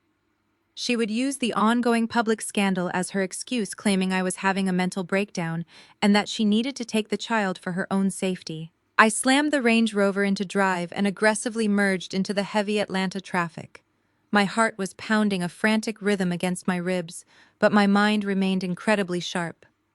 I connected my phone to the vehicle's Bluetooth system and immediately called my lead attorney, instructing him to draft an emergency ex parte restraining order against Vivian Davis. I did not care if a judge had not signed it yet. I wanted the documentation in my hand to establish an immediate legal barrier. Next, I dialed the direct administrative line for Layla's daycare. The phone rang 3 times before the facility director answered. I did not exchange pleasantries. I spoke with a forceful absolute authority, instructing them to initiate a hard lockdown on Layla's classroom. I explicitly revoked Vivian's pickup authorization and informed them that a hostile family member might be en route to their location. I pressed my foot down on the accelerator, weaving through the city streets with aggressive precision. The financial ruin of the Davis family was a masterpiece of corporate strategy, but this was entirely different. This was survival. Jamal had tried to destroy me with a piece of paper. Chloe had tried to destroy me with a camera. Now Vivian, driven by the manic desperation of a woman who had lost absolutely everything, was about to try and cross the one boundary that would trigger an unstoppable force. She was about to come for my child. The drive from the luxury hotel to the early childhood academy was a blur of aggressive acceleration and hyper-focused calculation. My heart beat a heavy, frantic rhythm against my ribs, but my wealth manager brain remained cold and tactical. Vivian Davis was a woman who had just watched her entire social empire crumble to dust in a single afternoon. Her wealthy white daughter-in-law had publicly discarded her. Her elite country club friends had exiled her. Her golden boy son was currently suffocating under a massive corporate foreclosure. I knew exactly how a narcissist operated when they were completely stripped of their power and their audience. They did not retreat. They looked for a hostage, and my beautiful, innocent daughter Layla was the only piece of leverage Vivian believed she had left. I knew her exact strategy. Vivian would march into that premium daycare facility wearing her expensive pearls and her designer perfume, playing the role of the deeply concerned, affluent grandmother. She would use her polished high society voice to tell the administrators a fabricated story about a family emergency. She would claim that I was having a severe mental breakdown, that I was behaving erratically, and that it was absolutely critical she take Layla home for the child's own safety. It was a vicious, calculated narrative designed to bypass standard security protocols by preying on human sympathy and leveraging her familiar face. The Academy was a highly exclusive early childhood center nestled in the affluent heart of Buckhead, catering to the city's upper echelon of executives, entertainers, and old money families. The facility utilized advanced security measures and strict pickup protocols. But administrative systems are operated by human beings, and human beings can be manipulated by a masterful liar like Vivian. I turned my Range Rover onto the oak-lined street, gripping the leather steering wheel so tightly my fingers ached. I pulled into the circular driveway, and my blood instantly turned to ice. Parked recklessly in the visitor loading zone, two wheels aggressively resting on the pristine curb, was Vivian's silver-leased Mercedes. She was already inside. I threw my vehicle into park, leaving the engine running, and sprinted toward the main entrance. I swiped my secure access badge at the exterior glass doors and moved swiftly through the vestibule. The main administrative reception area was located just past the second set of security doors. Through the reinforced glass, I could see the exact nightmare I had anticipated unfolding in real time. Vivian was standing at the massive mahogany reception desk, leaning over the counter with an expression of manufactured frantic distress. She was speaking to the facility director, a seasoned and meticulous black woman named Mrs. Sterling. Vivian was waving her hands dramatically, dabbing at dry eyes with a tissue, and projecting her voice so that the handful of other wealthy parents waiting in the lobby could hear every single word of her desperate performance. "You simply must understand, Mrs. Sterling." Vivian pleaded, her voice trembling with perfectly calibrated fake emotion. "My daughter-in-law Zuri is experiencing a catastrophic psychological crisis. She walked out of her home this morning completely delusional, and we are absolutely terrified for Layla's safety. My son Jamal is currently consulting with medical professionals and the police. I need to take my granddaughter home right now, before Zuri does something incredibly dangerous to that poor innocent child." Mrs. Sterling stood behind the high reception counter, her posture perfectly straight, her expression entirely unreadable. She did not reach for her radio. She did not move toward the secure classroom corridors. She simply looked at Vivian with the calm, unbothered authority of a professional who was completely immune to high society theatrics. I pushed open the interior security doors and stepped into the lobby. The heavy click of the closing door drew the attention of everyone in the room. The other parents turned to look at me, fully expecting to see the unhinged, manic woman Vivian had just described to them. Instead, they saw a senior wealth strategist, dressed in a flawless emerald green Tom Ford suit, standing perfectly tall, radiating an aura of absolute terrifying control. Vivian turned around, and the manufactured concern on her face instantly shattered. Her jaw dropped and she took a physical step backward, bumping hard into the reception counter. She looked at me as if a ghost had just materialized in the room. She had assumed I was busy fighting Jamal in a downtown boardroom, completely oblivious to her stealth maneuver. She had no idea she was playing against a woman who anticipated her moves hours in advance. "Hello, Vivian," I said, my voice dropping to a smooth, lethal register that commanded the entire lobby. "Are you explaining your son's federal wire fraud investigation to the daycare staff? Or were you just getting to the part where your daughter-in-law publicly disowned you on the internet?" Vivian's face flushed a deep, violently embarrassed red. She looked frantically at the other affluent parents in the lobby, who were now watching the exchange with intense, fascinated horror. Some of these parents were members of the very same social circles that had just exiled her. The social status she valued above her own soul was bleeding out onto the reception room floor. She tried to recover her composure, attempting to quickly spin the narrative back in her favor. "Zuri, please," Vivian stammered, forcing a nervous, high-pitched laugh that echoed awkwardly in the quiet space. "You are clearly not well. You are not thinking straight right now. I am just trying to help the family manage this crisis. You need to come with me right now and let me take Layla home, where she is safe from all this stress." I did not even look at her. I turned my attention directly to the facility director. "Mrs. Sterling," I stated, keeping my voice crisp and professional. "Have you received the updated legal directives I transmitted to your administrative portal 20 minutes ago?" Mrs. Sterling offered a firm, respectful nod. "Yes, Ms. Davis, we have. We received your official revocation of emergency pickup authorization for Vivian Davis. We also received the priority security alert regarding a hostile family member attempting unauthorized access.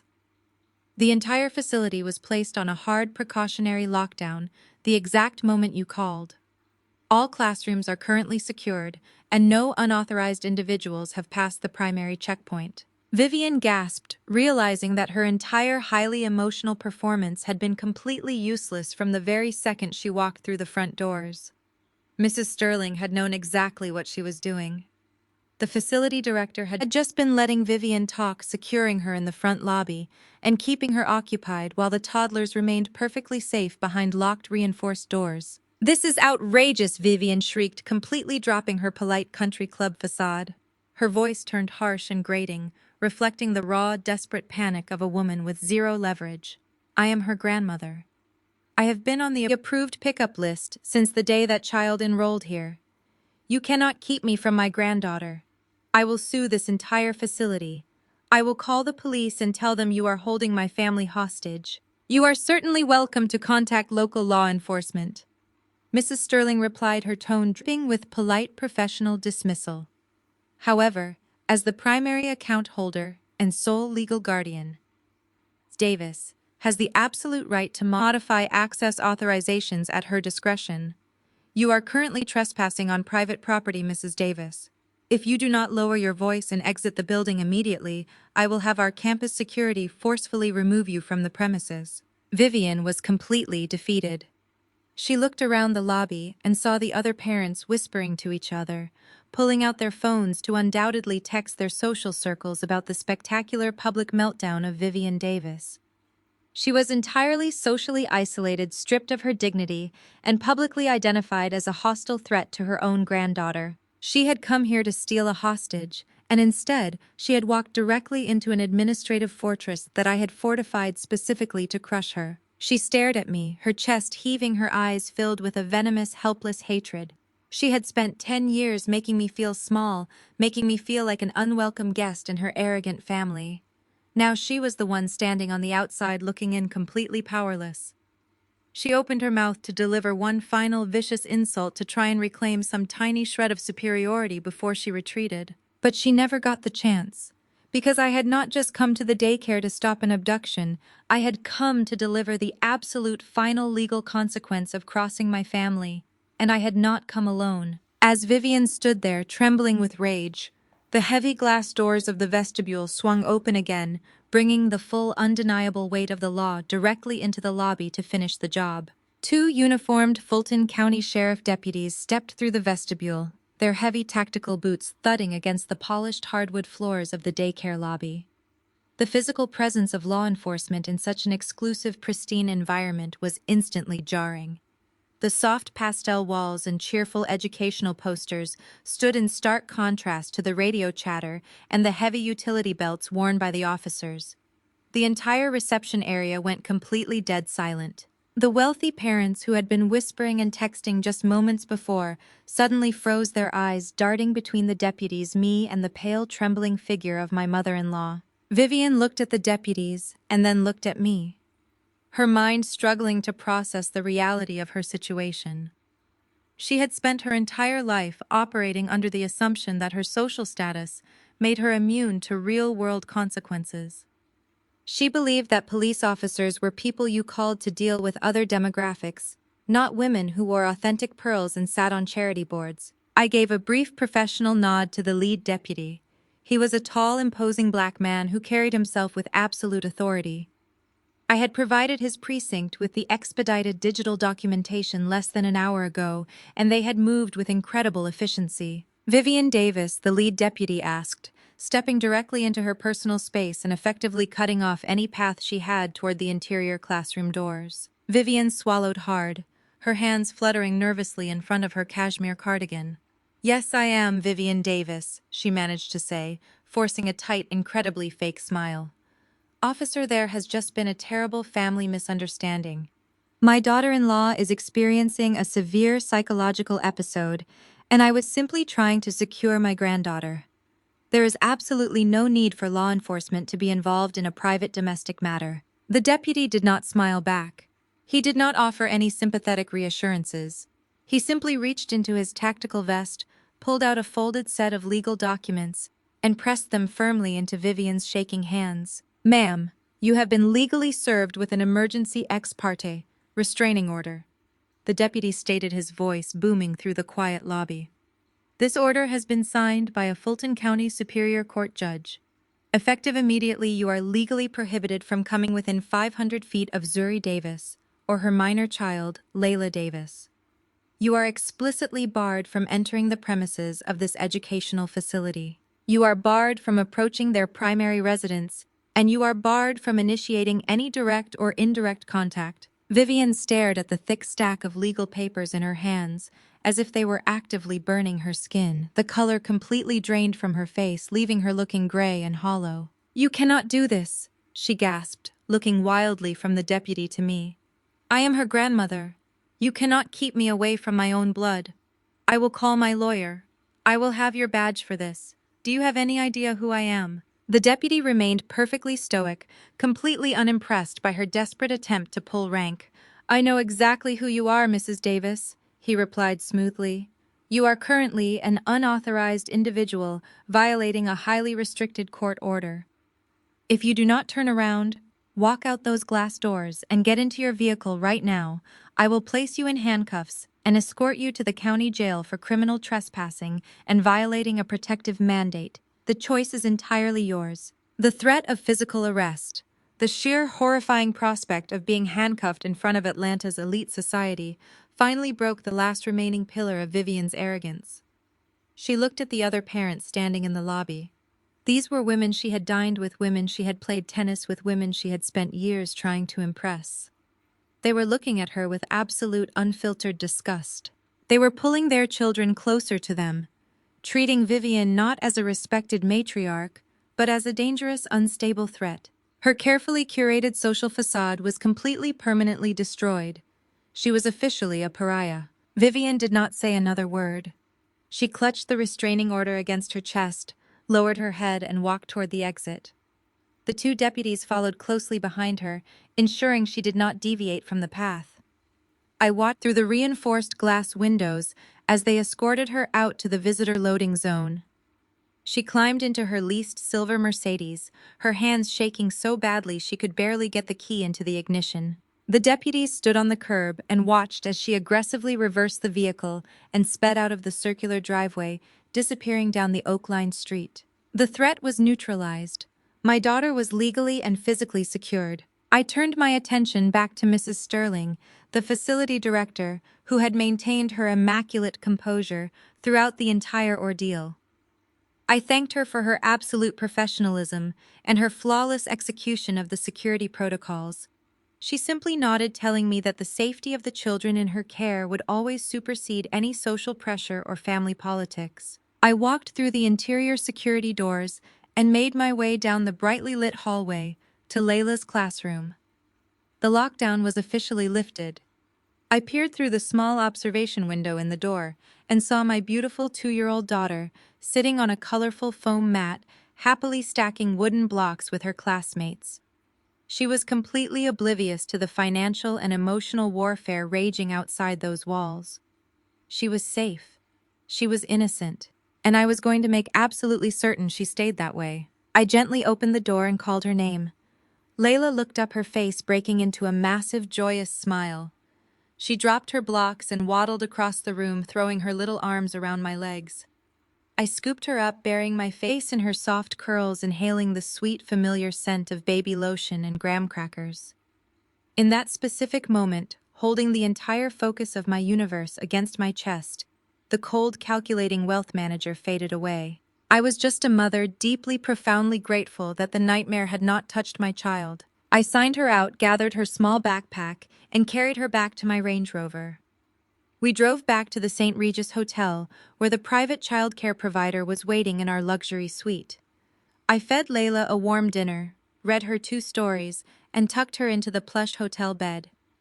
Once she was fast asleep, I walked out to the living area of the suite and immediately shifted my focus back to the battlefield. Vivian was handled, but the head of the snake was still actively thrashing. I sat down at the mahogany desk and opened my encrypted laptop. My secure mobile phone rang almost instantly. It was a joint call from my senior partners Tyson and Desmond. "Tell me you secured the perimeter," Tyson said, his voice tight with professional urgency the moment I answered. "The restraining order was served flawlessly," I confirmed, keeping my tone crisp and analytical. "Vivian Davis has been legally neutralized and fully socially exiled. She will not be stepping foot anywhere near my daughter again." "What is the current status of the corporate foreclosure?" "We have a massive secondary escalation," Desmond interjected, cutting straight to the chase. "Jamal is not surrendering Zuri. He is pivoting. He knows his existing corporate accounts are completely paralyzed by the irrevocable trust freeze. He knows the forensic audit is currently digging up his embezzlement. He is backed into a corner, but he is attempting a deeply reckless, highly illegal maneuver to bypass your financial blockade. I leaned forward, resting my elbows on the desk. Explain the strategy. Desmond sent a secure file transfer to my laptop. I opened the document, and a high-resolution digital flyer filled my screen. It was an invitation to a massive, highly publicized charity gala hosted by Jamal's tech startup. The event was scheduled for tomorrow evening at the Georgia Aquarium Ballroom. The flyer boasted a guest list of Tier 1 venture capitalists, angel investors, and prominent Atlanta politicians. He announced this gala 3 hours ago, Tyson explained, his voice radiating absolute disdain. He is leveraging the last remaining scraps of his public goodwill. He is playing the victim card aggressively, using the momentum from Chloe's viral smear campaign to frame himself as a brilliant philanthropist who is currently under attack by a bitter, vindictive wife. But a charity gala does not solve a corporate liquidity crisis, I countered, staring at the glossy digital flyer. Philanthropic donations route to charitable entities, not operational business accounts. He cannot use tax-deductible donations to pay his developers or satisfy his commercial leases. He is not raising money for charity, Zuri, Desmond said sharply. The gala is a smokescreen. It is a highly publicized cover for an unregulated shadow capital raise. My inside contacts in the venture capital sector just forwarded me the pitch deck. Jamal is quietly circulating to the heavy hitters attending tomorrow night. He has rapidly incorporated a brand new shadow entity registered in Delaware. He is trying to convince these private investors to wire unencumbered liquid cash directly into this new unrestricted entity, completely bypassing the Genesis Trust. I felt a cold, dangerous smile touch the corners of my mouth. The sheer desperation of the maneuver was almost impressive. Jamal was attempting to secure last-minute unregulated cash to keep his servers online and pay his aggressive defense attorneys. He was trying to build a financial lifeboat while the main ship was actively sinking. He thinks the public spectacle protects him, Tyson noted. He is counting on the fact that you despise public scenes. He believes you will stay safely tucked away in your hotel suite tomorrow night, avoiding the media and the socialites, while he shakes hands, secures the shadow capital, and completely legally circumvents your account freeze. Jamal had always underestimated my tolerance for conflict. He assumed that because I operated with quiet discretion in my professional life, I was afraid of the spotlight. He believed my commitment to wealth preservation meant I would never risk causing a scene at a high society event. He thought the flashing cameras and the wealthy donors would act as a human shield, ensuring his survival. I was incredibly, deeply wrong. He thinks a tuxedo and a ballroom make him untouchable, I said, my voice dropping to a low, terrifying register. He thinks he can use a charity gala to commit active corporate fraud right under my nose. What is the play, Zuri? Desmond asked, his tone shifting from informative to fully tactical. I closed the digital flyer on my screen and pulled up the direct contact directory for the federal financial regulatory agencies. I want you to finalize the forensic audit report detailing the $400,000 he embezzled for his mistress's townhouse, I commanded. I want every single fraudulent wire transfer perfectly documented and legally certified by midnight tonight. Send the entire encrypted package directly to my primary contact at the Federal Bureau of Investigation, White Collar Crimes Division. Tell them the target is an active flight risk, currently soliciting fraudulent investments across state lines. And the gala, Tyson asked. I stood up from the desk, smoothing the imaginary wrinkles from my trousers. Jamal wants an audience, I said smoothly. He wants a massive, highly publicized stage to play the victim and secure his illegal funding. I am going to give him exactly what he wants. I am going to let him stand under those bright lights right in front of the politicians and the billionaires. I looked at my reflection in the dark glass of the hotel window. The woman staring back at me was absolute financial fire. Clear your schedules for tomorrow evening, gentlemen, I told my partners. We are putting on our best formal wear. We are going to the gala, and we are going to burn his entire world to the ground in front of everyone he has ever tried to impress. The following evening arrived with a heavy, humid chill that settled over the Atlanta streets, perfectly matching the cold, calculated energy running through my veins. I stood in front of the floor-to-ceiling mirror in my hotel suite, making the final precise adjustments to my wardrobe. If you are going to dismantle a man's entire public existence and permanently sever his access to high society capital, you do not show up looking like a wounded victim. You show up looking like the absolute undisputed architect of his demise. I chose a structured floor-length black gown with sharp asymmetrical lines and paired it with a single heavy diamond tennis necklace. My hair was pulled back into a sleek, aggressive high ponytail. I looked exactly like the senior wealth strategist I was, cold, untouchable, and completely in control of the board. Tyson and Desmond met me in the hotel lobby. They were dressed in immaculate, tailored black tuxedos holding slim black leather portfolios containing the certified forensic audits, the federal reporting confirmations, and the finalized corporate foreclosure documents. We did not exchange nervous chatter. There was no need for last-minute pep talks. We operated with the synchronized precision of an elite corporate hit squad about to execute a flawless financial takedown. We stepped into the waiting black SUV and directed our driver toward the Georgia Aquarium. Jamal had chosen the massive ocean ballroom for his fraudulent capital raise. It was an incredibly expensive venue to rent on a Friday night, featuring a massive floor-to-ceiling viewing window into the primary aquatic exhibits. I was literally and figuratively swimming with sharks tonight, hoping the wealthy angel investors and veteran venture capitalists in the room would throw enough cash into his shadow entity to keep his fake empire afloat. I was leveraging the last remaining drops of his local celebrity status, trying to outrun the corporate freeze I had locked around his neck. When we pulled up to the valet circle, the line of luxury vehicles stretched around the block. Jamal had somehow managed to pack the room. He had utilized the viral momentum of Chloe's initial smear campaign to draw a massive crowd, framing this event as a righteous defense of Black entrepreneurship. The wealthy investors stepping out of their cars believed they were rescuing a brilliant tech founder from a vindictive, jealous wife. They had absolutely no idea they were walking into a crime scene and being actively solicited for a massive federal wire fraud scheme. We bypassed the main registration table with purposeful strides. A junior event coordinator tried to step in front of us, holding a digital clipboard and asking for our secure invitations. Tyson simply handed her a sealed legal notice, while Desmond smoothly moved her aside with a polite but firm gesture. We walked down the dimly lit carpeted corridor that led to the primary ballroom doors. I could hear the muffled sound of a string quartet playing, and the steady hum of hundreds of wealthy voices mingling over expensive champagne and curated appetizers. Then the music faded out completely.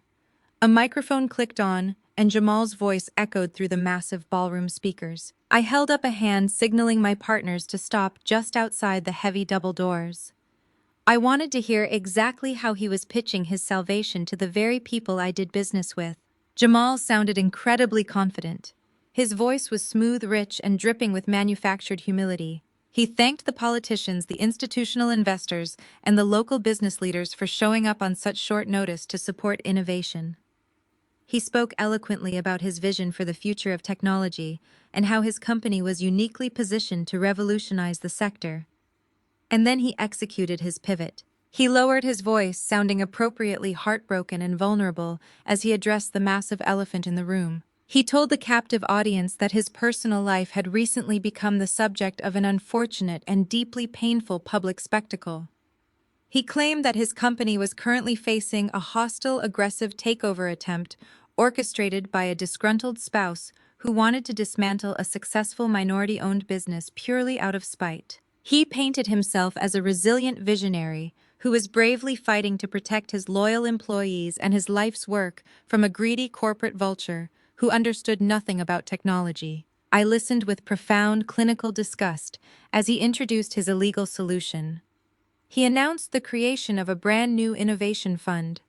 He told the audience that this new Delaware-registered entity would allow them to invest capital directly into his upcoming development pipeline, completely bypassing the temporary legal freeze on his current operational accounts. He promised them massive unencumbered returns and premium equity if they simply wired their investments into this new shadow fund before midnight tonight.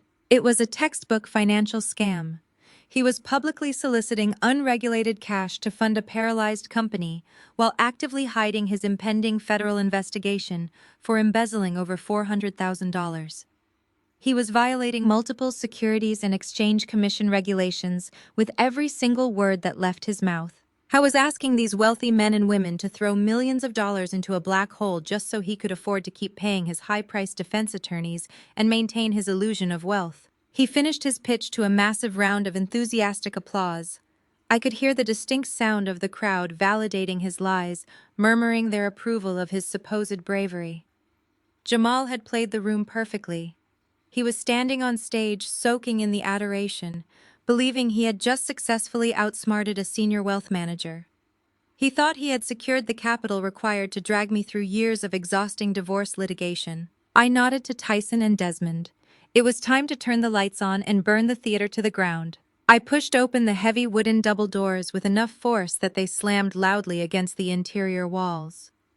The sharp, violent cracking sound echoed over the applause, instantly drawing the attention of the guests near the rear entrance. I stepped into the ballroom flanked by my senior partners and my lead corporate litigator. The Ocean Ballroom was spectacular, bathed in deep blue aquatic light from the massive viewing window behind the main stage, where giant whale sharks glided silently through the water. Hundreds of guests in tuxedos and expensive evening gowns were clustered around high-top cocktail tables, holding crystal champagne flutes. I did not pause or hesitate. I walked directly down the center aisle of the ballroom. The steady, rhythmic clicking of my heels against the polished hardwood floor cut through the lingering applause. The sheer commanding authority of my presence demanded absolute immediate attention. The guests closest to the doors recognized who I was instantly from the viral videos and the gossip blogs. Whispers erupted and spread through the room like a fast-moving electric current. The applause died a sudden, awkward death. The dense crowd began to part, forming a wide, clear path for me as I marched straight toward the main stage. Jamal was standing behind the clear acrylic podium, loosely holding the microphone. He was flashing his trademark charismatic smile, but the moment his eyes locked onto me halfway down the center aisle, that smile completely vanished. The smug, arrogant confidence evaporated from his face, replaced instantly by raw, naked terror. He gripped the edges of the podium so tightly his knuckles turned stark white against his dark skin. He looked exactly like a man who had just realized the parachute he packed was actually filled with heavy stones. The entire ballroom fell completely dead silent. The wealthy investors, the seasoned politicians, the whispering socialites, they all stopped breathing. They were staring at the woman they had just been told was a vindictive, emotional gold digger, only to see a perfectly composed financial executioner walking into the room to collect her debts. I reached the front of the stage and stood directly below the podium, looking up at the man who had tried to discard me and my daughter like worthless trash. Jamal was sweating visibly, the bright stage lights catching the moisture on his forehead. He opened his mouth to speak to try and salvage his grand presentation, but his voice completely failed him. He was completely paralyzed, trapped in front of his elite audience with absolutely nowhere to run. I did not need to shout or make an emotional scene. I simply stood there radiating absolute untouchable power, waiting for my legal team to deliver the final devastating blow. Jamal stared down at me from the illuminated stage, his chest rising and falling in sharp, erratic jerks. The charismatic smile he had worn just moments ago was entirely gone, replaced by the raw, undisguised panic of a man who realized his executioner had just walked into the room. The thick silence in the Ocean Ballroom was absolute. Hundreds of wealthy investors, politicians, and socialites held their collective breath, waiting to see what the disgruntled wife they had just been warned about was going to do. They expected a hysterical screaming match. They expected me to throw a drink tear down the decorations or launch into a bitter, emotional tirade about his infidelity. I did not do any of those things. I simply walked up the short acrylic steps to the side of the stage, my heels clicking methodically against the polished surface. Jamal took a desperate step backward, bumping against the clear podium. He reached out to cover the microphone with his trembling hand, trying to shield his desperate whispers from the massive ballroom speakers. "Zuri, please," he begged, his voice cracking into a pathetic hiss. "Not here. Not in front of these people. I will give you whatever you want, just let me finish this pitch. I did not look at him with anger or hatred. I looked at him with the profound clinical emptiness one reserves for a highly toxic, depreciating asset. I reached out and firmly pulled the microphone directly from his sweating fingers. He was too terrified to resist. I did not speak into it. I did not address the crowd of billionaires and venture capitalists. I simply turned and handed the microphone to Xavier, my lead corporate litigator who had followed me onto the stage. Xavier was a towering, brilliant black attorney who possessed a voice that could command a Supreme Court chamber. He adjusted his suit jacket, stepped directly to the center of the stage, and looked out over the sea of wealthy, confused faces. "Good evening, ladies and gentlemen," Xavier began, his deep, resonant voice echoing effortlessly across the massive ballroom. "My name is Xavier Thornton, and I am the lead corporate counsel representing the Genesis Irrevocable Trust. We apologize for the sudden interruption to your evening, but it has come to our immediate attention that the man standing on this stage is currently soliciting capital for a fraudulent, unregistered shadow entity." A collective gasp rippled through the crowd. Men in expensive tuxedos stiffened. Women in designer gowns exchanged shocked, wide-eyed glances. The venture capitalists who had just been reaching for their checkbooks suddenly froze. Jamal let out a strangled, helpless sound. He lunged forward, trying to grab the microphone back from Xavier, but Tyson and Desmond stepped seamlessly onto the stage, physically blocking his path.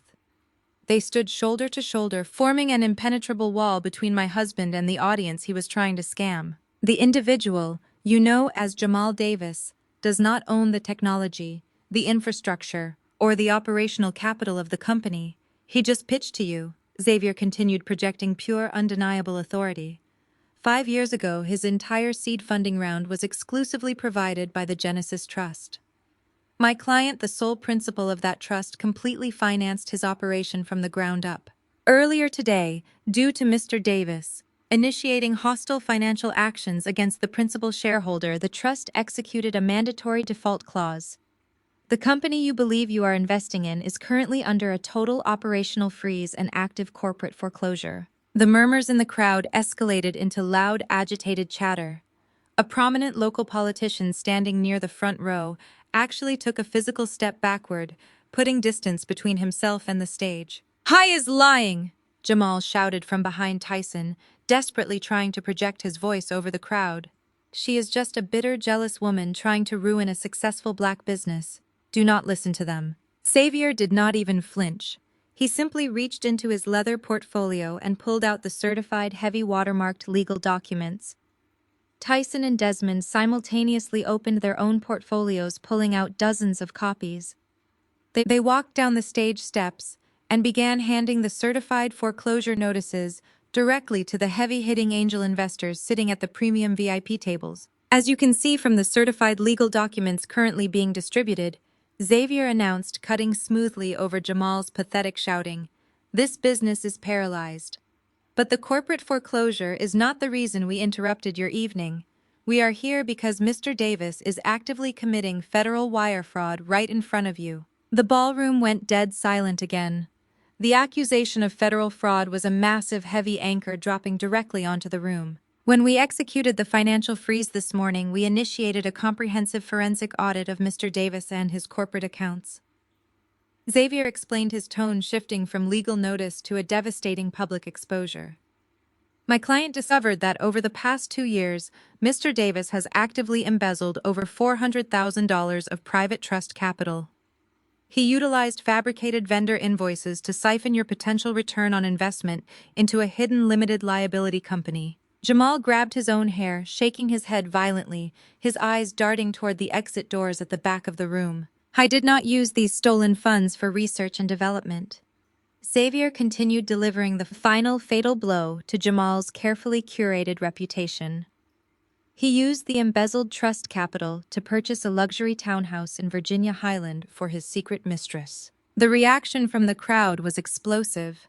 The wealthy elite of Atlanta, who just moments ago believed Jamal was a righteous victim, fighting a greedy corporate wife, recoiled in absolute, unfiltered disgust. They recognized instantly that he had weaponized their sympathy, and tried to exploit Black empowerment narratives simply to fund his infidelity and cover up his massive financial crimes. They had been manipulated, and wealthy people do not forgive being made to look foolish. I stood perfectly still on the side of the stage, watching my husband's entire universe collapse into ash. The beautiful blue aquatic light from the whale shark exhibit behind us cast long shadows across his terrified, sweating face. He looked directly at me, his eyes pleading, begging for mercy, but he found absolutely none. I had warned him that I was the bank, and the bank was collecting its debt. Xavier raised a hand, silencing the outraged murmurs of the crowd. Because Mr. Davis was currently utilizing this charity gala to solicit unregulated capital across state lines to fund an illegal shadow entity. We were legally obligated to forward the certified forensic audit to the appropriate authorities, Xavier concluded. We submitted the full encrypted financial package to the Federal Bureau of Investigation White-Collar Crimes Division exactly 2 hours ago. Right on cue, the heavy double doors at the rear of the Ocean Ballroom swung open. The timing was so incredibly perfect, it felt cinematic. A team of federal agents dressed in dark suits and identifying windbreakers marched purposefully into the venue. The sea of wealthy investors immediately parted for them, clearing a wide, direct path down the center aisle. The agents moved with swift, undeniable authority, completely ignoring the glittering chandeliers and the elite crowd. Jamal stumbled backward, his knees finally giving out. He collapsed against the clear acrylic podium, his breath coming in short, panicked gasps. He looked at the federal agents marching toward the stage, and the absolute reality of his destruction finally broke him. The lead agent, a stern-looking woman with a silver badge clipped to her belt, walked straight up the stairs and onto the stage. She did not hesitate. She grabbed Jamal by the arm, spinning him around and forcing his hands behind his back. "Jamal Davis," the agent stated, her voice ringing clearly through the ballroom microphone that Xavier was still holding. "You are under arrest for federal wire fraud, corporate embezzlement, and the solicitation of unregistered securities." The sharp metallic click of the handcuffs snapping shut around Jamal's wrists echoed loudly through the massive sound system. It was the most beautiful sound I had ever heard. "Zuri, please," Jamal sobbed, openly weeping, as the agent tightened the cuffs. "Zuri, you have to stop this. You cannot let them take me. I am Layla's father. Please, I will do anything." I walked slowly across the stage until I was standing directly in front of him. The federal agent paused for a brief moment, allowing me to look my husband in the eye. He was completely broken, a pathetic weeping shell of the arrogant man who had tried to throw me out of my own home just 24 hours ago. "You are not Layla's father, Jamal," I said, my voice perfectly calm, echoing cleanly across the silent, horrified ballroom. "You are just a sterile man who embezzled from the woman who funded his entire life. Have fun in federal prison." I gave a curt professional nod to the federal agent. She immediately turned Jamal around and marched him off the stage. The rest of the tactical team surrounded him, escorting him rapidly down the center aisle. The elite crowd watched in stunned fascination, holding up their phones to record the visionary tech founder being paraded out of his own gala in handcuffs. I stood on the stage, bathed in the blue light of the aquarium, completely legally and financially victorious. I had not just removed a liability from my life. I had executed an absolute masterclass in wealth protection and personal boundaries. I turned to Xavier, Tyson, and Desmond and gave them a respectful nod, signaling that our work here was officially perfectly finished. The heavy wooden doors at the back of the Ocean Ballroom swung shut, cutting off the sight of my husband being marched out in federal handcuffs. The flashing red and blue lights from the tactical vehicles outside pulsed through the massive glass windows, casting eerie shadows across the stunned faces of Atlanta's elite. For a few seconds, the only sound in the cavernous room was the gentle bubbling of the massive whale shark exhibit behind the stage. Then a sharp guttural scream shattered the silence. Vivian Davis pushed her way through the paralyzed crowd of venture capitalists and politicians, shoving aside women in designer gowns and men in tailored tuxedos. She stumbled to the front of the stage, her perfectly styled hair flying in every direction. She looked wildly at the empty space where her golden boy had just been standing. The reality of Jamal being carted off to federal prison finally broke through her impenetrable wall of arrogance. Vivian collapsed. It was not a delicate theatrical swoon designed to garner sympathy. It was a heavy, violent drop. Her knees hit the polished hardwood floor with a sickening thud, and the clasp on her vintage pearl necklace snapped, sending white beads scattering across the floorboards like tiny dropping hailstones. She dropped her designer clutch and planted both hands on the ground, her chest heaving as she let out a raw, manic sob. "Zuri," she wailed, staring up at me from the floor, her face contorted in absolute desperation. "Zuri, please, you have to stop them. Call your lawyers back. Tell them it was a misunderstanding. You cannot let them put my son in a cage. We are family, Zuri. We are family." I looked down at the woman who had spent the last 10 years making me feel like a worthless outsider. I looked at the woman who had proudly commanded me to pack a single garbage bag and leave my keys on the counter just 24 hours ago. I did not feel a single ounce of pity. "You made it abundantly clear yesterday that I was never your family." "Vivian," I said, my voice projecting clearly over the whispering crowd. "You wanted me out of your life, and you wanted me to leave with absolutely nothing. I am simply granting your request. I am removing my capital, my assets, and my presence from your world permanently." Vivian scrambled forward, grabbing the edge of the clear acrylic podium, her knuckles white. She realized that begging me was completely useless. I was a fortress she could not penetrate. So she frantically turned her head, searching the crowd for the only other source of salvation she thought she possessed. "Terrence," she screamed, spotting her older son standing near one of the VIP tables. "Terrence, do something. Call your father's old contacts. Chloe, call your family's legal team right now. We need bail money. We need a crisis manager." The crowd parted slightly, creating a wide circle around Terrence and Chloe. This was the moment of absolute reckoning for the toxic alliance that had tried to destroy me. Vivian stared at her wealthy white daughter-in-law, fully expecting Chloe to step forward, open her massive trust fund, and rescue the Davis family name. Instead, Chloe took a deliberate physical step backward, dragging Terrence by the arm with her. Chloe raised her chin, looking down at her mother-in-law with an expression of pure, unadulterated disgust.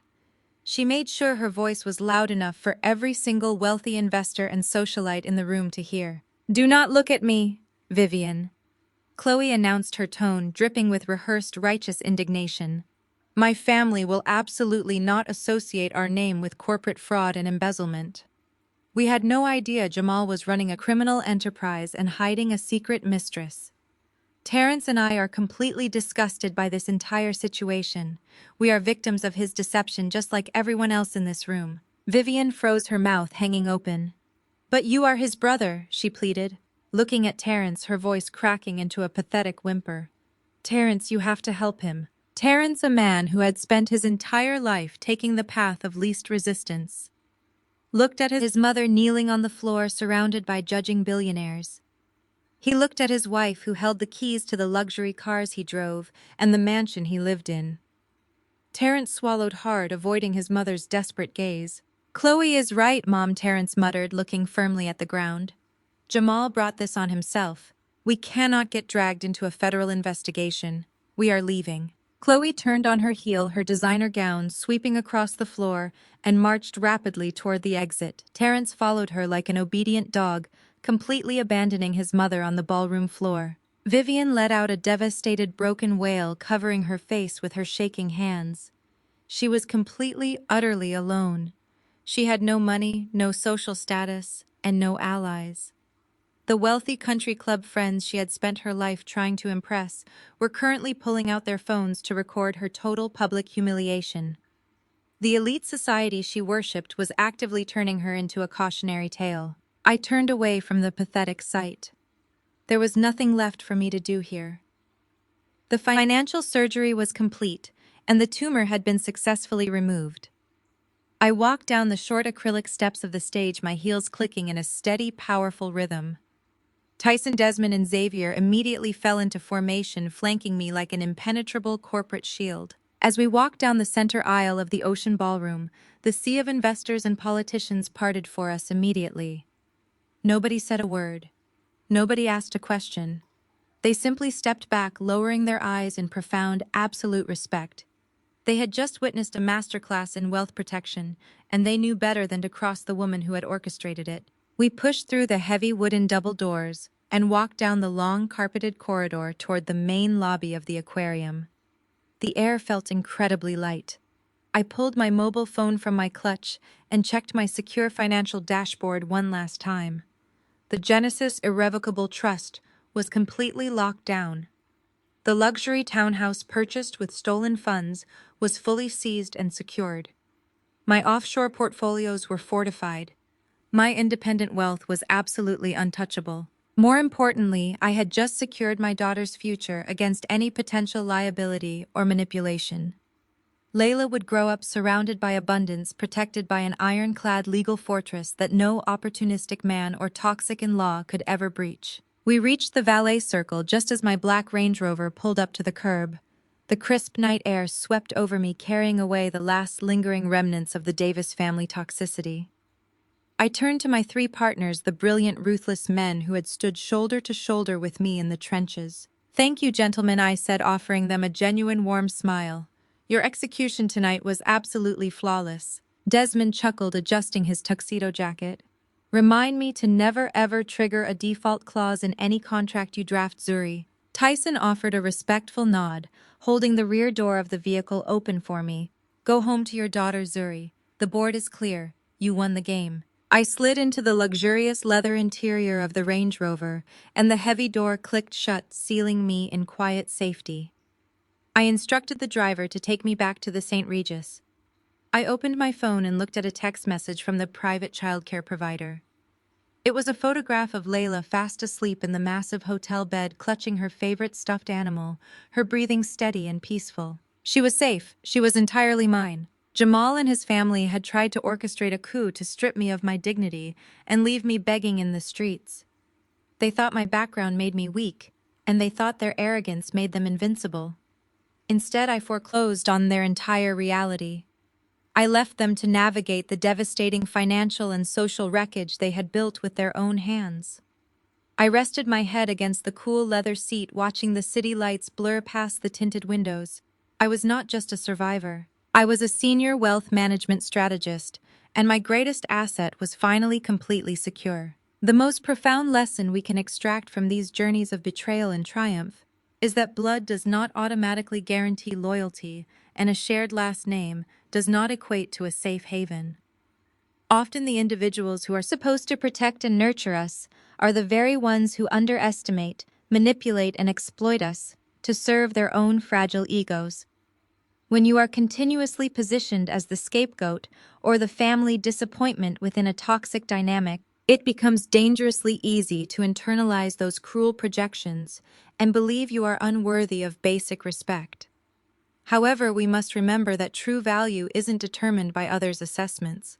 The ultimate defense against this kind of deeply rooted manipulation is unwavering independence. Emotional and financial autonomy is not simply about accumulating wealth. Independence is the greatest form of security. Building your own fortress, whether that involves secretly advancing your education, launching a business from the ground up, or fiercely protecting your private assets, grants you the absolute power to walk away from tables where respect is no longer being served. Furthermore, these stories teach us the critical importance of establishing unapologetic boundaries. Forgiveness and inner peace do not require you to maintain proximity to those who actively try to destroy your life or your reputation. You possess the absolute right to revoke access to your resources, your energy, and your presence when people cross the line into abuse. True justice is rarely about chaotic emotional revenge. Rather, it is found in unshakable self-preservation and the realization that sometimes the family we choose is more healing than the family we're born into. You are the sole architect of your destiny. If you have ever had to build your own fortress and walk away from toxic relatives to reclaim your self-worth, share your empowering story in the comments below, and do not